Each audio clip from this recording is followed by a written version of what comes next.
മറ്റൊന്ന് ഞാൻ ഈ ഹിജ്ർ ഇവിടെ പറഞ്ഞല്ലോ, ഇത് ഹജറുൽ അസ്വദിന്റെ മൂല. ഇവിടുന്ന് ഇങ്ങനെ വന്ന് നമ്മൾ ഇവിടെ എത്തി. ഈ ഭാഗത്ത് ഇങ്ങനെ വളച്ച് അരമതിലായിട്ട് വളച്ച് കെട്ടിയ ഒരു സ്ഥലമുണ്ട്. ഇതാണ് ഹിജ്ർ ഇസ്മായിൽ.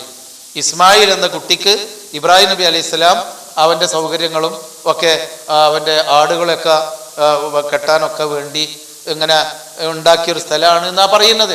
ഏതായിരുന്നാലും പിന്നീട് കഅബ ഖുറൈശികൾ പടുത്തുയർത്തപ്പോൾ അവിടെ ഉയരത്തിൽ മതിൽ വെച്ചില്ല. അതുകൊണ്ട് അവിടെ അരമതിലായിട്ടുള്ള ഒരു വളഞ്ഞ ഒരു സ്ഥലമാണ് ഹിജ്ർ ഇസ്മായിൽ. അതിൻ്റെ ഉൾഭാഗം കഅബയാണ്. തവാഫ് ചെയ്യുമ്പോൾ അതിൻ്റെ പുറത്തുകൂടിയേ നിങ്ങൾ നടക്കാവൂ, അതിന് തൊടാൻ പോലും പാടില്ല. ഇനി കഅബന്റെ ഉള്ളിൽ കയറി എന്ന് പറയാൻ വേണ്ടി പ്രത്യേക പുണ്യൊന്നുമില്ല. വേണമെങ്കിൽ ഈ ഹിജ്ർ ഇസ്മായിലിന്റെ ഉള്ളിൽ വേണമെങ്കിൽ എപ്പോഴെങ്കിലും പറ്റിക്ക് കയറിക്കോളി എന്ന് കരുതി അവിടെ തിരക്കുണ്ടാക്കാനും അവിടെ ഇടി കൂടി കയറാനൊന്നും നിങ്ങൾ ശ്രമിക്കരുത്. അതുപോലെ കഅബ നിന്ന് അതിൻ്റെ കില്ല മാന്തി പറിക്കുക, അതിൻ്റെ കല്ല് വന്ന് എന്തെങ്കിലും നാണയം കൊണ്ട് താക്കോല് കൊണ്ടൊക്കെ വരുതി അതിൻ്റെ പൊടി തിന്നുക, ഇങ്ങനെയൊക്കെയുള്ള അന്ധവിശ്വാസികൾ ചെയ്യുന്നുണ്ട്. ഈ ജാർത്തിങ്ങന്നൊക്കെ കല്ല് വാരിക്കൊണ്ടുവരേണ്ട ആളുകളുണ്ടല്ലോ, പൊടിയൊക്കെ വാരിക്കൊണ്ടുവരേണ്ടത്. ആ ജാതി ഒന്നും അവിടെ ചെയ്യാൻ പാടില്ല. ചിർക്ക് ചെയ്തിട്ട് ഇതൊന്നും ചിർക്കായി ചെയ്തിട്ട് ഹജ്ജ് ചെയ്തിട്ടുണ്ടെന്ന കാര്യം.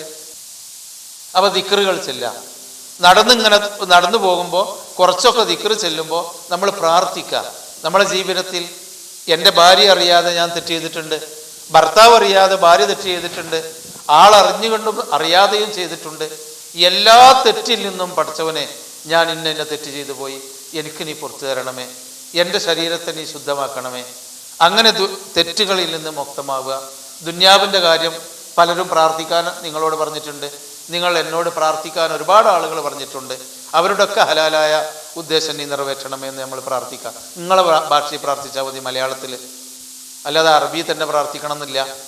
അപ്പം നിങ്ങൾ അള്ളാഹുവിനോട് പ്രാർത്ഥിക്കുക, കൈ ഉയർത്തും വേണ്ട, അങ്ങനെ നടന്ന് പ്രാർത്ഥിച്ചുകൊണ്ട് അള്ളാഹുവേ എൻ്റെ പാപങ്ങൾ നീ പുറത്തു തരണം. അത് പടച്ചവനോട് ഏറ്റ് പറയാം. ആരും നിങ്ങൾ മടി വിചാരിക്കണ്ട. നിങ്ങൾ മറ്റുള്ളവർ നോക്കുന്നുണ്ടോ കാണണ്ടോ പറയണ്ട, ഏറ്റ് കണ്ണുനീരോടുകൂടി കലങ്ങിയ കണ്ണുകളോടുകൂടി നിങ്ങൾ ഏറ്റ് പറയാ നിങ്ങളുടെ തെറ്റുകൾ. അതോടൊപ്പം ദുന്യാവിൽ നിങ്ങൾക്ക് കിട്ടേണ്ട കാര്യങ്ങൾ, ആഖിറത്തിൽ കിട്ടേണ്ട കാര്യങ്ങളും പ്രാർത്ഥിക്കുക. അങ്ങനെ നിങ്ങൾ അങ്ങനെ നടന്നു പോകുന്നു. അങ്ങനെ നടന്നിട്ട് ഈ ഭാഗത്തു കൂടി ഇങ്ങനെ വരുമ്പോൾ ഇവിടെ നിന്നാണ് നമ്മൾ തുടങ്ങിയത് നമ്മൾ ശ്രദ്ധിക്കണം. അങ്ങനെ നടന്നു വന്നിട്ട് ഇവിടെ എത്തുമ്പോൾ ഈ ഒരു ഭാഗത്തിന് റുക്നുൽ യമാനി എന്നാണ് പേര്. റുക്നുൽ യമാനി, അതായത് യമൻ എന്ന് പറയുന്നത് ആ ഭാഗത്താണ്. അതുകൊണ്ട് ഇതിന് നബിയും സഹാബത്തും അതിന് മുമ്പ് തന്നെ കഅബന്റെ ഈ മൂലക്ക് യമൻ ഭാഗത്തേക്കുള്ള മൂല എന്നാണ് പേര്. അതിന്റെ പേര് മാത്രമാണ്. അപ്പൊ ഇവിടെ എത്തുമ്പോൾ ഒന്ന് കൈകൊണ്ട് തൊടാൻ പറ്റുമെങ്കിൽ തൊട കഅബ, മറ്റോടത്ത് അടുത്തും തൊടാൻ പാടില്ല, തൊടും വേണ്ട. ഇവിടെ വേണമെങ്കിൽ ഒന്ന് തൊട, അല്ലാതെ മുത്തൊന്നും വേണ്ട. ഇനി തൊടാൻ പറ്റിയില്ലെങ്കിൽ അവിടെ നിന്നിട്ട് എന്തെങ്കിലും ചെല്ലാനും പറയാനൊന്നുമില്ല. തൊടാൻ പറ്റിയില്ലെങ്കിൽ വലിയ ദൂരെയാണ്, തിരക്കാണെങ്കിൽ അവിടെ എത്തുമ്പോഴും നിങ്ങൾ പോവുക. പക്ഷേ ഈ മൂല മുതൽ ഈ ഹജറുൽ അസ്വദിന്റെ മൂല വരെയുള്ള ഈ സ്ഥലത്ത് നിങ്ങളിങ്ങനെ നടന്നു പോകുമ്പോൾ റബ്ബനാ ആതിനാ ഫിദ്ദുനിയാ ഹസന വഫിൽ ആഖിറതി ഹസനതൻ വഖിനാ അദാബന്നാർ, അത് മാത്രം പ്രാർത്ഥിച്ചാൽ മതി. മറ്റോടത്തൊക്കെ ഈ പ്രാർത്ഥന പ്രാർത്ഥിക്കാം, പക്ഷെ ഇവിടെ ഇത് മാത്രമേ പ്രാർത്ഥിക്കാവൂ. മറ്റേടത്ത് ഇതും അല്ലാത്തതും പ്രാർത്ഥിക്കാം, ഇവിടെ ഇത് മാത്രം പ്രാർത്ഥിച്ചാൽ മതി. അപ്പോൾ റബ്ബനാ ആതിനാ ഫിദ്ദുനിയാ ഹസന വഫിൽ ആഖിറതി ഹസനതൻ വഖിനാ അദാബന്നാർ, ഇതിൽ നിങ്ങൾക്ക് ആവശ്യമുള്ള എല്ലാം ഉണ്ട്. അള്ളാഹ് ഞങ്ങളുടെ റബ്ബേ, ദുന്യാവിലുള്ള എല്ലാ നന്മയും ആഖിറത്തിലുള്ള എല്ലാ നന്മയും ഞങ്ങൾക്ക് നീ തരണമേ, നരകശിക്ഷയിൽ നിന്ന് ഞങ്ങളെ നീ രക്ഷപ്പെടുത്തണമേ. അള്ളാഹുവിൻ്റെ റസൂൽ സല്ലല്ലാഹു അലൈഹി വസല്ലമ ജീവിതത്തിൽ ഏറ്റവും കൂടുതൽ പ്രാർത്ഥിച്ച പ്രാർത്ഥന ഇതാണ്. അതാണ് ഏറ്റവും പുണ്യമുള്ള ഈ സ്ഥലത്ത് നമ്മൾ പ്രാർത്ഥിക്കേണ്ടത്. മറ്റുള്ള പലരും പലതും പ്രാർത്ഥിക്കുന്നത് കേൾക്കാം, നമ്മളത് നോക്കണ്ട, നമ്മളത് മാത്രം പ്രാർത്ഥിക്കാം. ഇവിടെ എത്തിയപ്പോൾ ഒരു ചുറ്റായി ബിസ്മില്ലാഹി അല്ലാഹു അക്ബർ, അപ്പോൾ ഒരു ചുറ്റായി, ഒരു തവാഫായി. ഇങ്ങനെ വീണ്ടും നമ്മൾ രണ്ടാമത്തെ ചുറ്റിലേക്ക് കടക്കുന്നു. ഖുർആൻ ഓതിക്കൊണ്ട് ദിക്റുകൾ ചെല്ലുന്നു, തസ്ബീഹ് ചെല്ലുന്നു, നമ്മൾ അള്ളാഹിനോട് പ്രാർത്ഥിക്കുന്നു. ഇവിടെ എത്തുമ്പോൾ നമ്മൾ റുക്നുൽ യമാനി തൊടാൻ പറ്റിയെങ്കിൽ തൊടുന്നു, ഇല്ലെങ്കിൽ റബ്ബന ആതിനാ ഫിദ്ദുനിയാ ഹസന. ഇവിടെ എത്തുമ്പോൾ രണ്ട് ചുറ്റ്. ഇങ്ങനെ 7 ചുറ്റ് പൂർത്തിയാക്കണം. ചില ആളുകൾ അടുത്തുകൂടിയാണെങ്കിൽ അരമണിക്കൂർ കൊണ്ട് പൂർത്തിയാവും, ദൂരെ കൂടിയാണെങ്കിൽ 1.5 മണിക്കൂറാവും. പക്ഷെ നമ്മൾ സമയം നോക്കല്ല വേണ്ടത്.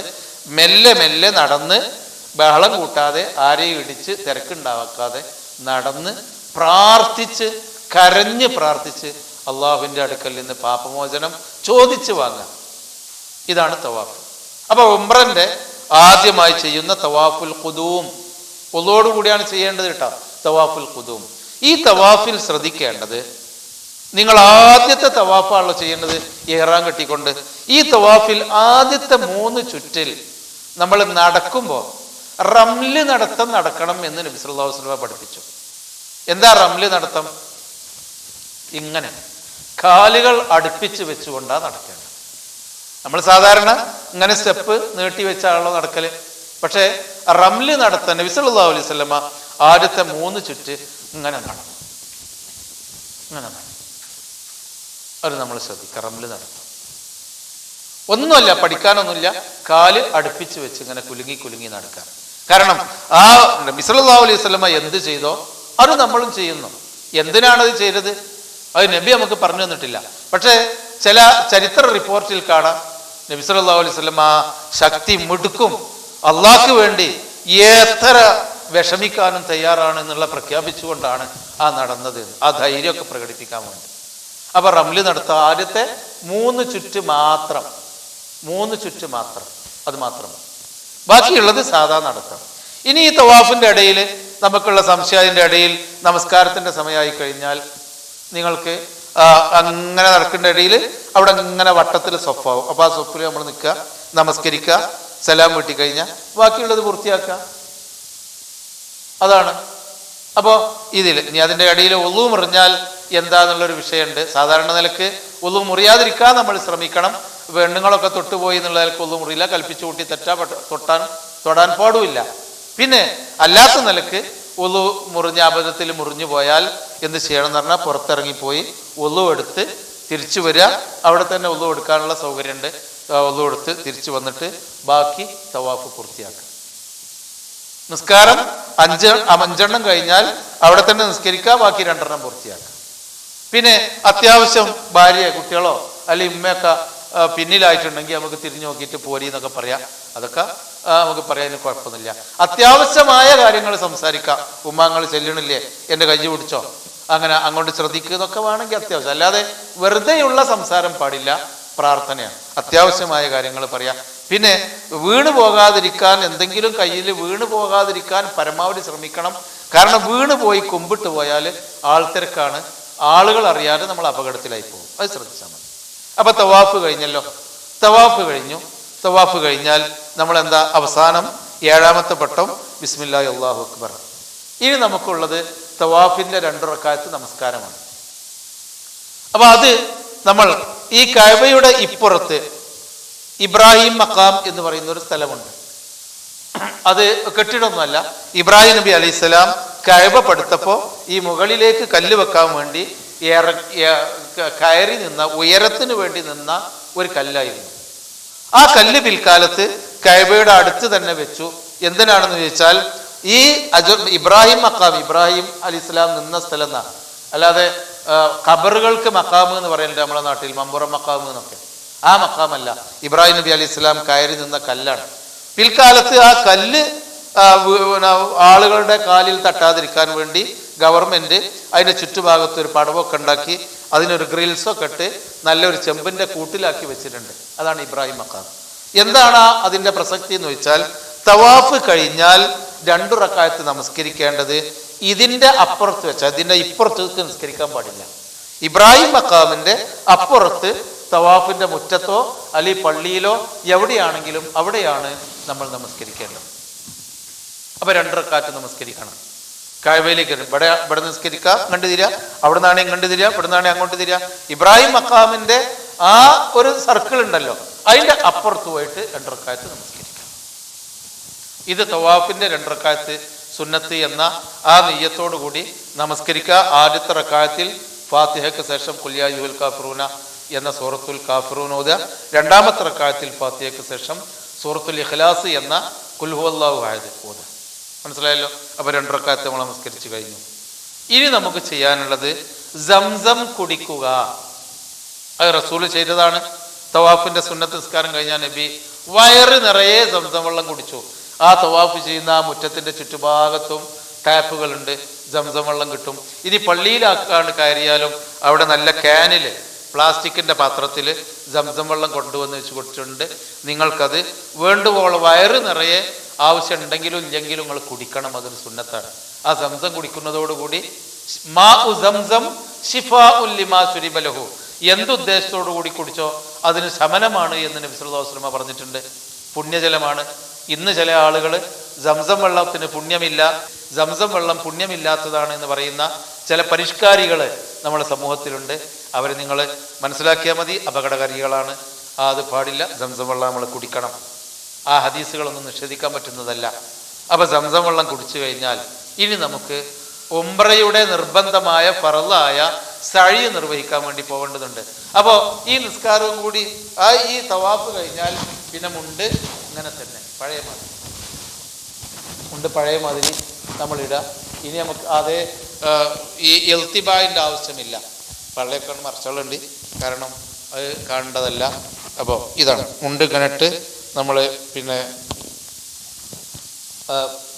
സഅയ് ചെയ്യാൻ വേണ്ടി പോകണം. സഅയ് ചെയ്യാൻ വേണ്ടി നിങ്ങൾ ചോദിച്ചറിയൊന്നും വേണ്ട, കുറച്ചൊക്കെ ഒരു വിവരം ഒക്കെ ഉള്ള ആളുകൾ നോക്കിയാൽ മതി. ഇതാണല്ലോ ഇപ്പോൾ ഹജറുൽ അസ്വദ്. ഇവിടുന്ന് നമ്മൾ തവാഫ് തുടങ്ങി, ഇവിടെ തവാഫ് അവസാനിപ്പിച്ചു, എന്നിട്ട് നമ്മൾ നിസ്കരിച്ചു. ഇനി ഈ ഭാഗത്ത് ഇങ്ങനെയാണ് നോക്കിയാൽ മതി. കഅബയുടെ ആ മുറ്റത്ത് അങ്ങനെ നോക്കിയാൽ സ്റ്റെപ്പ് കയറിയാൽ സഫായിലേക്കാണ് നമ്മൾ എത്തുക. പള്ളിയിൽ കൂടി അങ്ങനെ നടന്നു പോയ സഫാ മല, നബി സല്ലല്ലാഹു അലൈഹി വസല്ലമ നേരെ സഫായിലേക്കാണ് പിന്നീട് പോയത്. 2 മല അവിടെ നേരത്തെ ഉണ്ടായിരുന്നു. ഇബ്രാഹിം നബി അലൈഹി സ്വലാമിൻ്റെ കുട്ടി ഇസ്മായിൽ അലൈഹി സ്വലാം കിടന്നിരുന്നത് ഈ കഅബയുടെ ഈ വാതിലിന്റെ തൊട്ട് മുമ്പിൽ ഇവിടെയായിരുന്നു. അവിടെയാണ് സംസം കിണർ. ഈ തൊട്ട് മുമ്പിലാണ് സംസം കിണർ, കഅബയുടെ തൊട്ട് മുമ്പിലാണ്. പക്ഷെ അവിടെ ഇപ്പോൾ ജനങ്ങൾക്ക് തവാഫ് ചെയ്യാൻ വേണ്ടി അത് സ്ലാബ് ഇട്ട് മൂടിയിട്ടുണ്ട്. ഇപ്പൊ കിണർ നമ്മൾ കാണൂല, ഇവിടെയാണ് ഉണ്ടായത്. അപ്പൊ ഈ സംസം കിണറിൽ ഈ ഭാഗത്ത് കുട്ടി കിടക്കുന്നിടത്ത് കുട്ടിക്ക് വെള്ളമില്ലാതെ വിഷമിച്ചപ്പോൾ ഹാജറ റളിയല്ലാഹു അൻഹ നേരെ ഓടി ആ മലയിൽ കയറി ചെന്നിട്ട് ആരെങ്കിലും വരുന്നുണ്ടോ എന്ന് നോക്കി. ആരും കാണാതായപ്പോൾ നേരെ അവിടുന്ന് ഓടിയിട്ട് മറ്റേ മർവ മലയിലേക്ക് ഓടിപ്പോയി. അവിടെ ആരെങ്കിലും വരുന്നുണ്ടോ, വല്ല വെള്ളം കിട്ടാൻ മാർഗമുണ്ടോ എന്ന് നോക്കി. അങ്ങനെ 7 പ്രാവശ്യം ഹാജറ റളിയല്ലാഹു അൻഹ സഫാ മർവയ്ക്കിടയിൽ അങ്ങോട്ടും ഇങ്ങോട്ടും നടത്തവും ഓട്ടവുമായി പോയിരുന്നു എന്ന് ചരിത്രത്തിലുണ്ട്.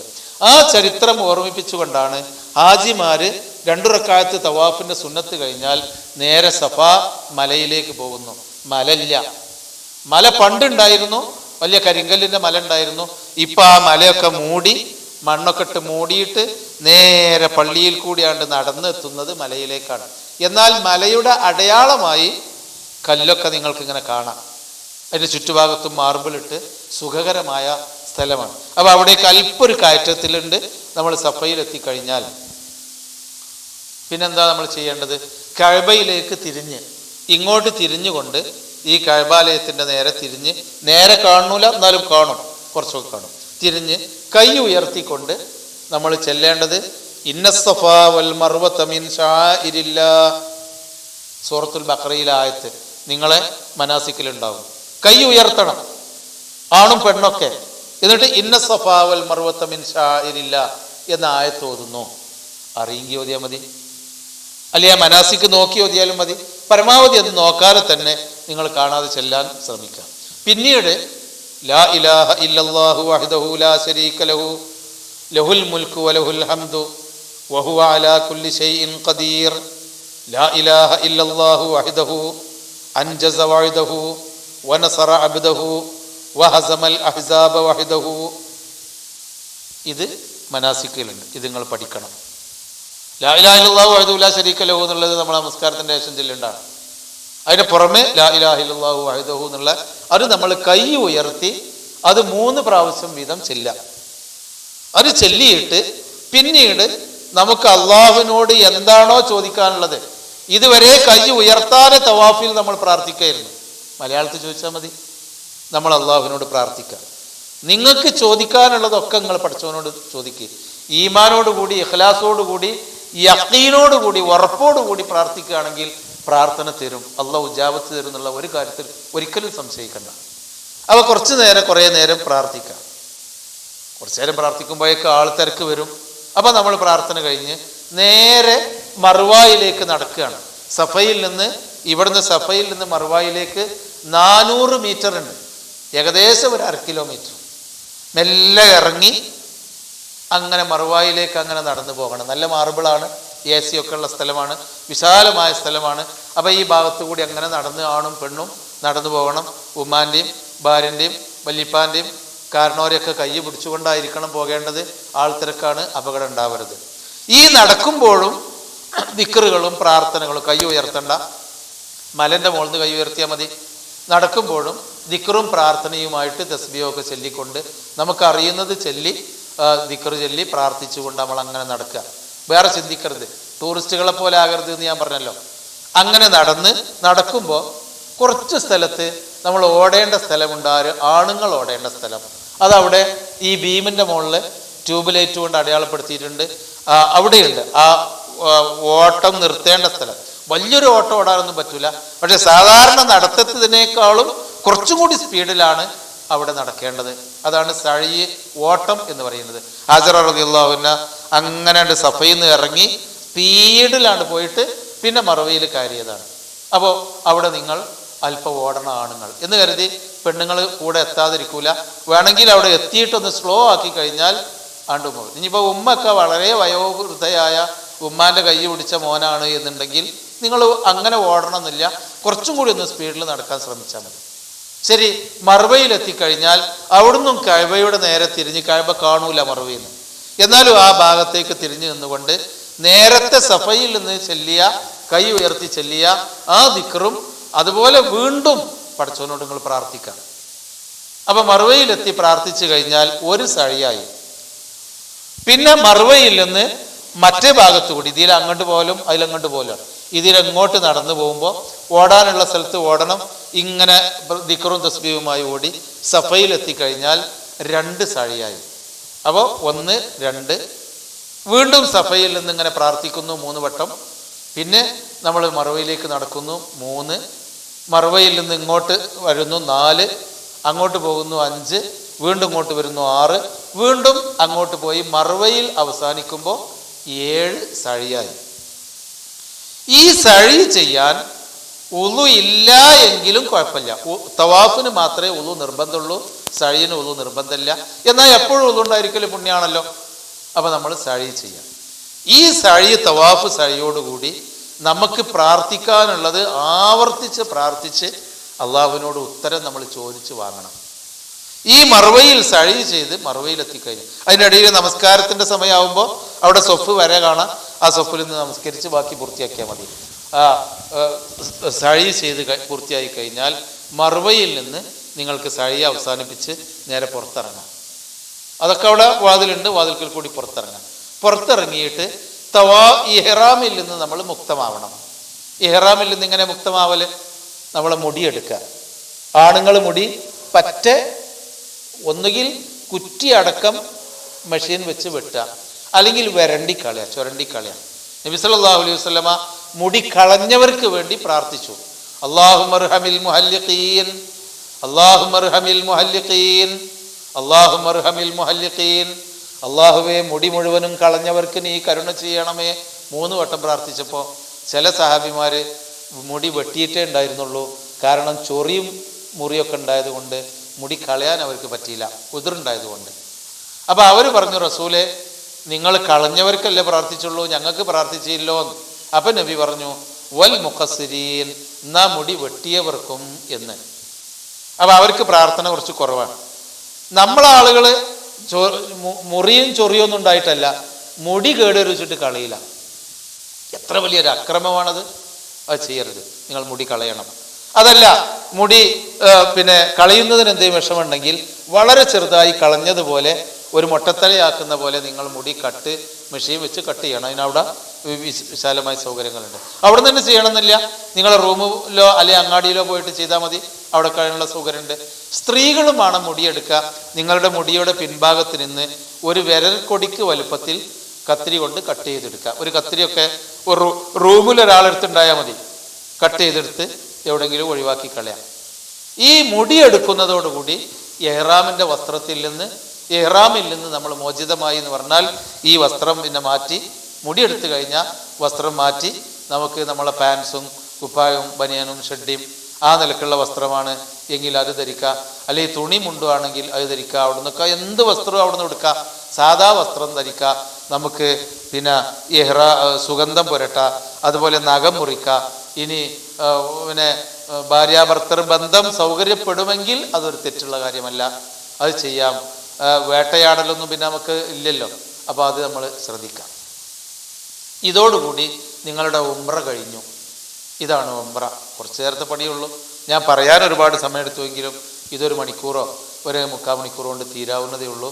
എളുപ്പമുണ്ടെങ്കിൽ, തിരക്കൊന്നുമില്ലെങ്കിൽ. ഇതാണ് ഉംറ. ഇനി ദുൽഹജ്ജ് 8 വരെ നിങ്ങൾ മക്കയിൽ പ്രാർത്ഥനാ നിരതമായി കഴിഞ്ഞുകൂടണം. ഞാൻ കൂടുതൽ പറയുന്നില്ല. നമ്മളെ നാട്ടിൽ നിന്ന് വരുന്ന ആളുകൾക്ക് പലർക്കും ഉള്ളൊരു ഇതെന്താന്ന് വെച്ചാൽ, ഇനി ഉംറ കഴിഞ്ഞല്ലോ, ഇനി ശരിയായി, ഇനി നമുക്കൊരു ഉംറയും കൂടി പോകണം. രാവിലെ തന്നെ ഇഹ്റാമിൻ്റെ വസ്ത്രമേറ്റ് മസ്ജിദ് ആയിഷയിലേക്ക് പോയി അവിടുന്ന് ഇഹ്റാം ചെയ്ത് വരും. എന്നിട്ട് ഒരു ഉംറ ചെയ്യും. അപ്പോൾ മുടി ഒരു ലേശം ഇവിടുന്ന് ആദ്യം എടുത്തിട്ടുണ്ടാവും, പിന്നെ ഇവിടുന്ന് ഒരു ലേശം എടുക്കും, പിന്നെ ഇവിടുന്ന് ഒരു ലേശം എടുക്കും. അങ്ങനെ എലി കരണ്ട മാതിരി തലയിട്ട് വീണ്ടും വീണ്ടും ഉംറ ചെയ്യുന്ന സമ്പ്രദായമുണ്ട്. അതിന് ആളുകൾ കൊണ്ടുപോകാൻ ആളും ഉണ്ടാവും, അതിന് പൈസയും കൊടുക്കണം. അങ്ങനെ കുറച്ച് കച്ചവടക്കാർ അവിടെ കാണും. നബി സല്ലല്ലാഹു അലൈഹി വസല്ലം അത് പ്രേരിപ്പിച്ചിട്ടില്ല, പഠിപ്പിച്ചിട്ടില്ല. അവിടുന്ന് ഒരൊറ്റ ഉംറ. അതാണ്. അപ്പോൾ നമ്മൾ പിന്നെ എന്താ വേണ്ടത്? നമ്മൾ പരമാവധി നമ്മളെ ഉറക്കം, കുളി, നന, അലക്കല്, ഭക്ഷണം, അതിനുവേണ്ടി മാത്രം റൂമിൽ കഴിഞ്ഞുകൂടാം. ബാക്കിയുള്ള സമയം നമ്മൾ നേരെ ഹറമിൽ വന്ന് പള്ളിയിലിരുന്ന് ഒന്നു കൊടുത്ത് പള്ളിയിൽ വന്ന് ഖുർആൻ ഓതുക, തഹയ്യത്ത് നമസ്കരിക്കുക, ഖുർആൻ ഓതുക. പിന്നെ ഖുർആൻ ഓതി മടുക്കുമ്പോൾ നിങ്ങൾ അവിടെ ഇരുന്ന് കുറച്ച് ദ്വാരുന്നോ, കഅബന്റെ നേരെ തിരിഞ്ഞിരുന്ന്. ഇനി അതൊക്കെ കഴിഞ്ഞു, ദ്വാരക്കാനും കഴിയണില്ല, ഉറക്കം വരണമെങ്കിൽ അവിടെ കിടന്ന് ഉറങ്ങിക്കോ, അതും പുണ്യമാണ്. പിന്നെയും വീണ്ടും എഴുന്നേറ്റ് ഒന്നു എടുത്ത് കഅബയിൽ കഴിച്ചുകൂടാ. നമ്മളെ ആളുകളൊക്കെ ഒരു ദിവസം കഴിഞ്ഞാൽ പിന്നെ ആ പുതുമ കഴിഞ്ഞു. പിന്നെ റൂമിൽ കിടന്ന് വടായി പറഞ്ഞ് പിന്നെ തമാശ പറഞ്ഞ് കളിച്ച് ചിരിച്ച് അങ്ങാടികളിൽ കൂടി ഇങ്ങനെ കടകളിൽ കൂടി തെണ്ടി നടക്കുന്നത് മഹാനഷ്ടക്കാര്. ഖസിറ ദുന്യാവല്ലാഖിറ, ദുന്യാവും ആഖിറും നഷ്ടക്കാരായ ആളുകളെ കാണാം. അത് ഉണ്ടാവരുത്. ആവശ്യത്തിന് അങ്ങാടി പോവുകയാണെങ്കിൽ കുഴപ്പമൊന്നുമില്ല. പക്ഷെ അനാവശ്യമായി തെണ്ടിത്തിരിഞ്ഞ് നടക്കുന്ന, കാഴ്ച കണ്ട് നടക്കുന്ന അവസ്ഥ ഉണ്ടാവരുത്. പരമാവധി സഹോദരന്മാരെ, ജീവിതത്തിൽ ഒരിക്കൽ മാത്രം കിട്ടുന്നതാണ്. പരമാവധി ഹറമിൽ 1 മിനിറ്റ് നിങ്ങൾ ഹറമിൽ നിന്നാൽ അത്രയും പുണ്യമാണ്. 2 റക്അത്ത് നിങ്ങൾ ഹറമിൽ നമസ്കരിച്ചാൽ 1,00,000 2 റക്അത്ത് നിസ്കരിക്കുന്നതിന് പുണ്യമാണ്, തുല്യമാണ്. അപ്പോൾ പരമാവധി ഹറമിൽ കഴിച്ചു കൂട്ടാം. ഏതുവരെ? ദുൽഹജ്ജ് 8 വരെ. ദുൽഹജ്ജ് 8-ന് നിങ്ങൾക്ക് അറിയിപ്പ് കിട്ടും ഹജ്ജിന് വേണ്ടി ഇഹ്റാം കെട്ടാൻ. അതുവരെ നമ്മൾ സാധാ വസ്ത്രത്തിലായിരുന്നു. അത്യാവശ്യം ജിദ്ദയിലൊക്കെ പോയി വരേണ്ടവർക്ക് വേണമെങ്കിൽ പോകാം. ഇനി നേരെ ആദ്യം ഇവിടെ നിന്ന് ജിദ്ദ വഴി മക്കയിലേക്ക് പോയ ആളുകൾ മക്കയിൽ നിന്ന് ഉംറ കഴിഞ്ഞ് ദുൽഹജ്ജ് 8 ആകുന്നതിന് മുമ്പ് മദീനയിലേക്ക് പോയി തിരിച്ചു വരും. അതാണ്. അപ്പോൾ ദുൽഹജ്ജ് 8-ന് മുമ്പ് മദീനയിൽ പോയി തിരിച്ചു വരുമ്പോൾ ആ തിരിച്ചു വരാൻ സൗകര്യം ലഭിക്കുന്ന ആളുകൾ മദീനയിൽ നിന്ന് പോരുമ്പോഴും ദുൽഹുലൈഫയിൽ നിന്ന് ഉംറയ്ക്ക് വേണ്ടി, രണ്ടാമതൊരു ഉംറയ്ക്ക് വേണ്ടി ഇഹ്റാം ചെയ്യുകയും നേരത്തെ പറഞ്ഞ പോലെ മക്കത്തെത്തി തവാഫ് ചെയ്ത് 2 റക്അത്ത് നമസ്കരിച്ച് സംസം വെള്ളം കുടിച്ച് സഫാ മർവന്റെ ഇടയിൽ സഅയ് നടത്തി രണ്ടാമതൊരു ഉംറയ്ക്കുള്ള സൗകര്യം കിട്ടും. ആർക്ക്? മക്കയിലേക്ക് നേരെ പോയി പിന്നെ മദീനയിൽ ചെന്ന് തിരിച്ച് മദീനയിലേക്ക് വരുന്ന ആളുകൾക്ക്, അല്ല മക്കയിലേക്ക് വരുന്ന ആളുകൾക്ക്. എന്നാൽ ഹജ്ജ് കമ്മിറ്റിക്ക് പോയ ആളുകൾ മദീനയിൽ നേരെ ചെന്ന് ഒറ്റ പ്രാവശ്യം ഉംറ ചെയ്യാനേ അവർക്ക് പറ്റുള്ളൂ. കുഴപ്പമില്ല. ഈ ആളുകൾക്ക് 2 ഉംറയ്ക്ക് സൗകര്യം കിട്ടും. രണ്ടാമത്തെ ഉംറ നിങ്ങളുടെ ഫർളായ ഉംറ കഴിഞ്ഞതുകൊണ്ട് രണ്ടാമത്തെ ഉംറ നിങ്ങളിൽ നിന്ന് മരിച്ചുപോയ ഉമ്മാക്കോ വാപ്പാക്കോ മക്കൾക്കോ നിയ്യത്ത് ചെയ്ത് ചെയ്യുന്നതിന് കുഴപ്പമില്ല. നിങ്ങൾ ഇഹ്റാം ചെയ്യുമ്പോൾ എൻ്റെ ഉമ്മാക്കാണ് ഞാൻ ഉംറ ചെയ്യുന്നതെന്ന് മനസ്സിൽ കരുതിയാൽ മതി. പിന്നെ ഓരോ സമയത്തും അവർക്ക് വേണ്ടി പ്രാർത്ഥിച്ചാൽ മതി. അപ്പൊ അങ്ങനെ ചില ആളുകൾക്ക് മാത്രം രണ്ടാമതൊരു ഉംറയ്ക്ക് സൗകര്യം കിട്ടും. അല്ലാതെ മസ്ജിദ് ആയിഷയിൽ പോയിട്ട് എന്ന് ഉംറ ചെയ്യുന്ന സമ്പ്രദായം നബി ചര്യയിൽ പെട്ടതല്ല. പുണ്യം കിട്ടാനെന്ന് വിചാരിച്ച് റസൂലുള്ളാഹി സ്വല്ലല്ലാഹു അലൈഹി വസല്ലം പഠിപ്പിക്കാത്ത ഒരു കാര്യം നിങ്ങൾ ചെയ്യരുത്. ആ ചെയ്യേണ്ടത് എന്താ? പരമാവധി ഹറമിൽ കഴിച്ചുകൂട്ടാം. കഴിയുമെങ്കിൽ നിങ്ങൾ തവാഫ് ചെയ്തോ. വെയിലൊന്നുമില്ലാത്ത വലിയ ക്ഷീണമില്ലാത്ത നേരത്ത് സുബൈക്ക് ശേഷം അല്ലെങ്കിൽ വെയിലാറിയതിന് ശേഷം രാത്രിയൊക്കെ നിങ്ങൾ തവാഫ് വർദ്ധിപ്പിച്ചോ, അതിന് കുഴപ്പമില്ല. ധാരാളം തവാഫ് ഒന്നുമെടുത്ത് ഇവിടുന്ന് തവാഫ് ചെയ്യുക, 2 റക്അത്ത് നമസ്കരിക്കാം. അത് വർദ്ധിപ്പിക്കുന്നതിന് കുഴപ്പമില്ല. ആളുകൾക്ക് ബുദ്ധിമുട്ടൊന്നും ഉണ്ടാക്കരുത് എന്ന് മാത്രമേ ഉള്ളൂ. ഖുർആൻ ഓതി നിങ്ങളൊന്ന് ചെയ്താൽ മതി.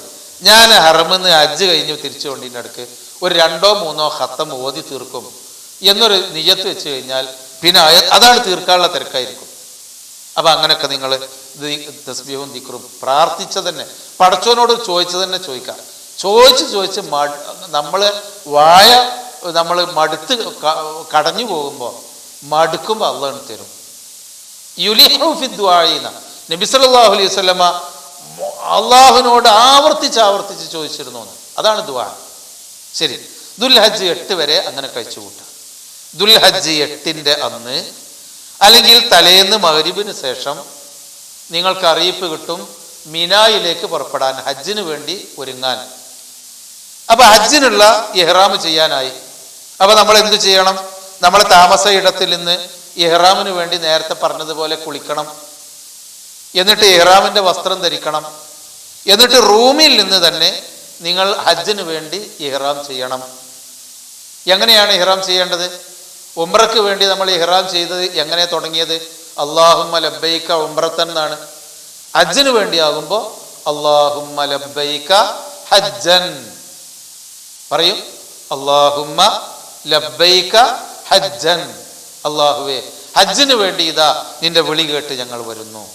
ദുൽഹജ്ജ് 8-ന്റെ അന്ന് ഒന്നുകിൽ തലേന്ന് രാത്രി 7 അസ്തമിച്ച രാത്രിയോ അല്ലെങ്കിൽ 8-ന് സുബഹിക്കോ നിങ്ങൾ മിനായിലേക്ക് പുറപ്പെടണം. അത് നിങ്ങൾക്ക് അവിടുന്ന് മാർഗനിർദ്ദേശങ്ങൾ കിട്ടും. ബസ് വരും, തിരക്കൊന്നും വേണ്ട, നിങ്ങൾ അവിടെ എത്തിക്കും ഇൻഷാ അല്ലാഹ്. നല്ല ആളുകൾക്ക് ഭയങ്കര ധൃതിയും അച്ചടക്കമില്ലായ്മയും ഇടിയും തള്ളലും ബസ്സിലൊക്കെ കയറുമ്പോൾ കാണാം. അതിലൊന്നും നമ്മൾ പെടേണ്ടതില്ല. സാവകാശത്തിൽ നല്ല ഉത്തരവാദിത്വബോധത്തോടു കൂടി പടച്ചോന്റെ മാർഗത്തിലാണെന്നുള്ള രൂപത്തിൽ നമ്മൾ പോവുക. ബസ്സിലൊക്കെ സാവകാശം കയറി നിങ്ങൾ ഉംറക്ക് പുറപ്പെടുക. അല്ലാഹുമ്മ ലബ്ബൈക ഹജ്ജൻ എന്ന് നിങ്ങളുടെ റൂമിൽ വെച്ച് കേട്ടോ. ഇഹ്റാം ചെയ്യേണ്ടത് റൂമിൽ വെച്ചാണ്. അവിടുന്ന് കുളിച്ച് ഇഹ്റാം ചെയ്ത് കഴിഞ്ഞാൽ റൂമിൽ നിന്ന് തന്നെ തൽബിയത്ത് തുടങ്ങുക. ലബ്ബൈക അല്ലാഹുമ്മ ലബ്ബൈക ലബ്ബൈക ലാ ശരീക ലക ലബ്ബൈക ഇന്നൽ ഹംദ വന്നിഅമത ലക വൽ മുൽക് ലാ ശരീക ലക. ഇതങ്ങനെ ചൊല്ലിക്കൊണ്ട് ബസ്സിൽ കയറി മിനായിലേക്ക് പോകുന്നു. ഇനി ഭാര്യയും ഭർത്താവും ചെറുപ്പക്കാരൊക്കെ ആണെന്നുണ്ടെങ്കിൽ ബസ് കയറേണ്ട, മിനായിലേക്കുള്ള റോഡുണ്ട്. നല്ല തണലുള്ള റോഡാണ്, നല്ല തണുപ്പുള്ള വഴിയാണ്. AC ഒക്കെ ഇട്ട് ഇതിൽ കൂടി അങ്ങനെയാണ് നിന്ന് കൊടുത്താൽ തന്നെ മിനായിൽ ഇങ്ങനെ ആൾക്കൂട്ടത്തിൽ എത്തിക്കോളും. അപ്പം മിനായിലെത്തുന്നു അന്ന് ദുൽഹജ്ജ് 8-ന്. മിനായിലെത്തിക്കഴിഞ്ഞാൽ നിങ്ങൾക്ക് നിശ്ചയിക്കപ്പെട്ട തമ്പുണ്ട്. ആ തമ്പിൽ നിങ്ങളുടെ ബാഗ്, മിനായിലേക്ക് ഒരു 2 കൂട്ട് തുണി, 1 കൂട്ട് തുണി കുപ്പായും, അതുപോലെ തന്നെ പിന്നെ ഇഹ്റാമിൻ്റെ മറ്റൊരു കൂട്ടും, അത്യാവശ്യം നമ്മളെ വെള്ളവും ഫ്രൂട്ട്സോ മറ്റോ ഉണ്ടെങ്കിൽ അതും, ഔലോ മറ്റോ ഉണ്ടെങ്കിൽ തിന്നാൻ പറ്റുന്നുണ്ടെങ്കിൽ അതെടുക്കുക. നമ്മളെ തുണിയും ബെഡ്ഷീറ്റും തലയാണിയും ബ്രഷും അത്രയൊക്കെയുള്ള ചെറിയൊരു ബാഗിലേക്ക് കൊണ്ടുപോയാൽ മതി. വലിയ പെട്ടിയേറ്റ് പോകണ്ട. അപ്പം മിനായിലേക്ക് നിങ്ങൾ പോയി മിനായിലെത്തിക്കഴിഞ്ഞാൽ തമ്പിൻ്റെ ഉള്ളിലാണ്. ശ്രദ്ധിക്കേണ്ടത് 20 ആൾക്കുള്ള തമ്പിലാണ് നമ്മളെ താമസിപ്പിക്കുക. ഈ തമ്പിൽ ആണും പെണ്ണും ഉണ്ടാവും. നമ്മൾ അറിയുന്നവരും അറിയാത്തവരും ഉണ്ടാവും. പെണ്ണുങ്ങൾക്ക് വേറൊരു മുറി, നമുക്ക് വേറെ മുറിയൊന്നും ഉണ്ടാവില്ല, ഒരു ഷെഡാണ്. അപ്പൊ അവിടെ ചെന്നാൽ സ്ത്രീകളൊക്കെ ഒന്ന് ശ്രദ്ധിക്കണം, അവരത്ത് ആണുങ്ങൾ കാണാതിരിക്കാൻ. ആണുങ്ങളും ശ്രദ്ധിക്കണം, പെണ്ണുങ്ങൾ കാണാതിരിക്കാൻ. മിനായിൽ ചെന്ന് കഴിഞ്ഞാൽ ദുൽഹജ്ജ് 8-ന് നമ്മൾ ആ തമ്പിലിരുന്ന് ദിക്റും തസ്ബീഹും ചെല്ലുക, തെൽബിയത്തും ചെല്ലുക. കുറേ തെൽബിയത്ത് ചെല്ലുക, പിന്നെ ദിക്റും തസ്ബീഹും ഒക്കെ ചെല്ലുക. ളുഹറിന്റെ സമയമായി കഴിഞ്ഞാൽ, ചില ആളുകൾ ളുഹർ കഴിഞ്ഞാലേ അവിടെ എത്തുള്ളൂ, അല്ല അതിന് മുമ്പ് തന്നെ എത്തിയിട്ടുണ്ടെങ്കിൽ ളുഹറിന്റെ സമയമായി കഴിഞ്ഞാൽ നിങ്ങൾ ളുഹർ നമസ്കരിക്കുക. മിനായിലെ മസ്ജിദുൽ ഖൈഫ് എന്നുള്ളൊരു പള്ളിയുണ്ട്. ആ പള്ളീൻ്റെ അടുത്തൊന്നും ആവില്ല കേരളക്കാർ, ഇന്ത്യക്കാർ താമസിക്കല്. അപ്പോൾ പള്ളിയിൽ പോകാൻ പറ്റൂല. പിന്നെ നമ്മളെ തമ്പിൽ നിന്ന് നമസ്കരിക്കുക, അല്ലെങ്കിൽ അടുത്ത തമ്പുകാരൊക്കെ കൂടിയിട്ട് നമ്മൾ എല്ലാവരും കൂടി ജമാഅത്തായി നമസ്കരിക്കുക. ലുഹറിൻ്റെ സമയത്ത് ലുഹർ 2 റക്അത്ത്, ബാങ്കും ഇഖാമത്തും കൊടുത്ത് 2 റക്അത്ത് ലുഹർ ഇമാമിൻ്റെ കീഴിൽ നമസ്കരിക്കുന്നു. മിനായിൽ ലുഹർ നമസ്കരിച്ച് സലാം വീട്ടി കഴിഞ്ഞാൽ അവിടെ തന്നെ ഇരുന്ന് ദിക്റുകളും തസ്ബീഹുകളും നിസ്കാരത്തിൻ്റെ ശേഷം ദീർഘമായ പ്രാർത്ഥന ഒറ്റക്കൊറ്റക്ക് പ്രാർത്ഥിച്ച് പിന്നെ തൽബിയത്ത് ചൊല്ലി പിന്നെ ഖുർആനും ദിക്റും തസ്ബീഹും ഒക്കെ ആയിട്ട് അവിടെ ഇരിക്കുക. അസറിൻ്റെ സമയമായി കഴിഞ്ഞാൽ, അതിൻ്റെ സമയമൊക്കെ നിങ്ങൾ നോക്കിയാൽ മതി, സമയമായി കഴിഞ്ഞാൽ ബാങ്കും ഇഖാമത്തും കൊടുത്ത് 2 റക്അത്ത് അസർ. അവിടെയൊക്കെ ചില ആളുകൾ 2 റക്അത്തൊന്നും ഇവിടെ ആവശ്യമില്ല, നമ്മൾ 4 നമസ്കരിക്കും എന്ന് പറയുന്നത് റസൂലുള്ളാഹി സ്വല്ലല്ലാഹു അലൈഹി വസല്ലമയോടുള്ള ധിക്കാരമാണ്. ചെയ്യരുത്. അത് 2 നബി നിസ്കരിച്ചിട്ടുള്ളൂ, നബി കൽപ്പിച്ചിട്ടുള്ളൂ, അത് 2 നിസ്കരിക്കണം. അതിൽ വേറെ ചിന്ത വേണ്ട. ശരി, അവിടുന്ന് നമ്മൾ 2 റക്അത്ത് അസ്ർ നമസ്കരിച്ചു. പിന്നെയും തൽബിയത്തും ദിക്റും തസ്ബീഹും ആയിട്ട് അവിടെ കഴിഞ്ഞുകൂടാ. മഗ്രിബിന്റെ സമയമായാൽ ബാങ്ക് ഇഖാമത്തും കൊടുത്ത് 3 റക്അത്ത്, അവിടെ ചുരുക്കലില്ല, 3 റക്അത്ത് മഗ്രിബ് നമസ്കരിക്കുന്നു. പിന്നെ നമ്മൾ ദിക്റും തസ്ബീഹും ഖുർആൻ പാരായണമൊക്കെ ആയിട്ട് കഴിഞ്ഞുകൂടാ. പിന്നെ അതിനിടയിൽ ഭക്ഷണവും ഉറക്കമൊക്കെ ഉള്ളവർക്കൊക്കെ അത് കഴിയും. ഉറങ്ങുമ്പോൾ തല മൂടരുത്, ആണുങ്ങൾ ശ്രദ്ധിക്കണം, ഇഹ്റാമിലാണ്. സുഗന്ധം പൂശരുത്, സുഗന്ധമുള്ള സോപ്പ് പോലും ഉപയോഗിക്കരുത്, അതൊക്കെ ശ്രദ്ധിക്കണം. ശരി, മഗ്രിബോ ഇശയും ഒക്കെ ഇശ 2 റക്അത്ത് നമസ്കരിച്ച് അന്ന് മിനയിൽ അന്തി ഉറങ്ങണം. ഉറക്കത്തിൽ പുതപ്പൊന്നും ഇടരുത്, ശ്രദ്ധിക്കണം. അങ്ങനെ ഉറങ്ങുന്നു. കാർപ്പറ്റാണ്, സൗകര്യം ഉണ്ടാവും, അവിടെ നിങ്ങൾ കിടന്നുറങ്ങുന്നു. ആണും പെണ്ണുങ്ങളൊക്കെ ശ്രദ്ധിച്ചു കൊണ്ടായിരിക്കണം ഉറങ്ങേണ്ടത്. ഉറങ്ങിക്കഴിഞ്ഞാൽ നേരം വെളുത്തു കഴിഞ്ഞാൽ എത്രയാ? ദുൽഹജ്ജ് 9 അല്ലേ? ദുൽഹജ്ജ് 9 എന്ന് പറഞ്ഞാൽ നാട്ടിലുള്ള ആളുകൾ നോമ്പ് നോൽക്കുന്ന ദിവസമാണ് അറഫ നോമ്പ്. എന്നാൽ നിങ്ങൾക്ക് നോമ്പില്ല. നാട്ടിലുള്ള ആളുകൾ അന്ന് അറഫ നോമ്പ് നബി സല്ലല്ലാഹു അലൈഹി വസല്ലം പഠിപ്പിച്ച വളരെ പുണ്യമുള്ള ഒരു നോമ്പാണ് അറഫ നോമ്പ്. അതെല്ലാവരും നോൽക്കണം, ആജിമാരല്ലാത്തവർ. ആജിമാർ നോൽക്കണ്ട. ആജിമാർ ദുൽഹജ്ജ് 9 പുലർച്ചെ സുബഹി നമസ്കാരത്തിന്റെ ശേഷം നിങ്ങൾ അവിടെ നിന്ന് വീണ്ടും അറഫയിലേക്ക് പിന്നെയും പുറപ്പെടും. കഅബയിൽ നിന്ന് മിനയിലെത്താൻ 5 കിലോമീറ്ററാണ്. മിനയിൽ നിന്ന് അറഫയിലേക്ക് 6 കിലോമീറ്ററുണ്ട്. അറഫയിലേക്ക് നിങ്ങൾക്ക് ബസ് ഉണ്ടാകും, അല്ലെങ്കിൽ നടന്നു പോകാം. നല്ല സൗകര്യമുള്ള യാത്രയാണ്. തൽബിയത്ത് ചൊല്ലിക്കൊണ്ട് അന്ന് അറഫയിലേക്ക് പുറപ്പെടണം. ഇവിടെ അറഫ എന്നുള്ള മിന, ആ ബോർഡറൊക്കെ നല്ല വലിയ ബോർഡ് എഴുതി വെച്ചിട്ടുണ്ട്. അപ്പം നിങ്ങൾ അറഫയിലേക്ക് ബസ്സിലാണെങ്കിൽ അവൻ്റെ അപ്പുറത്ത് കൊണ്ടുപോയിടും. ചിലപ്പോൾ ബസ് ജാമായി റോട്ടിൽ നിങ്ങൾ ഇറങ്ങിക്കോളി എന്ന് പറഞ്ഞാൽ അറഫയുടെ ബോർഡർ വലിയ ബോർഡ് കാണും, ബിദായത്തു അറഫ, അറഫയുടെ തുടക്കം എന്ന അർത്ഥം വരുന്ന അറഫ ബിഗനിങ് എന്ന്.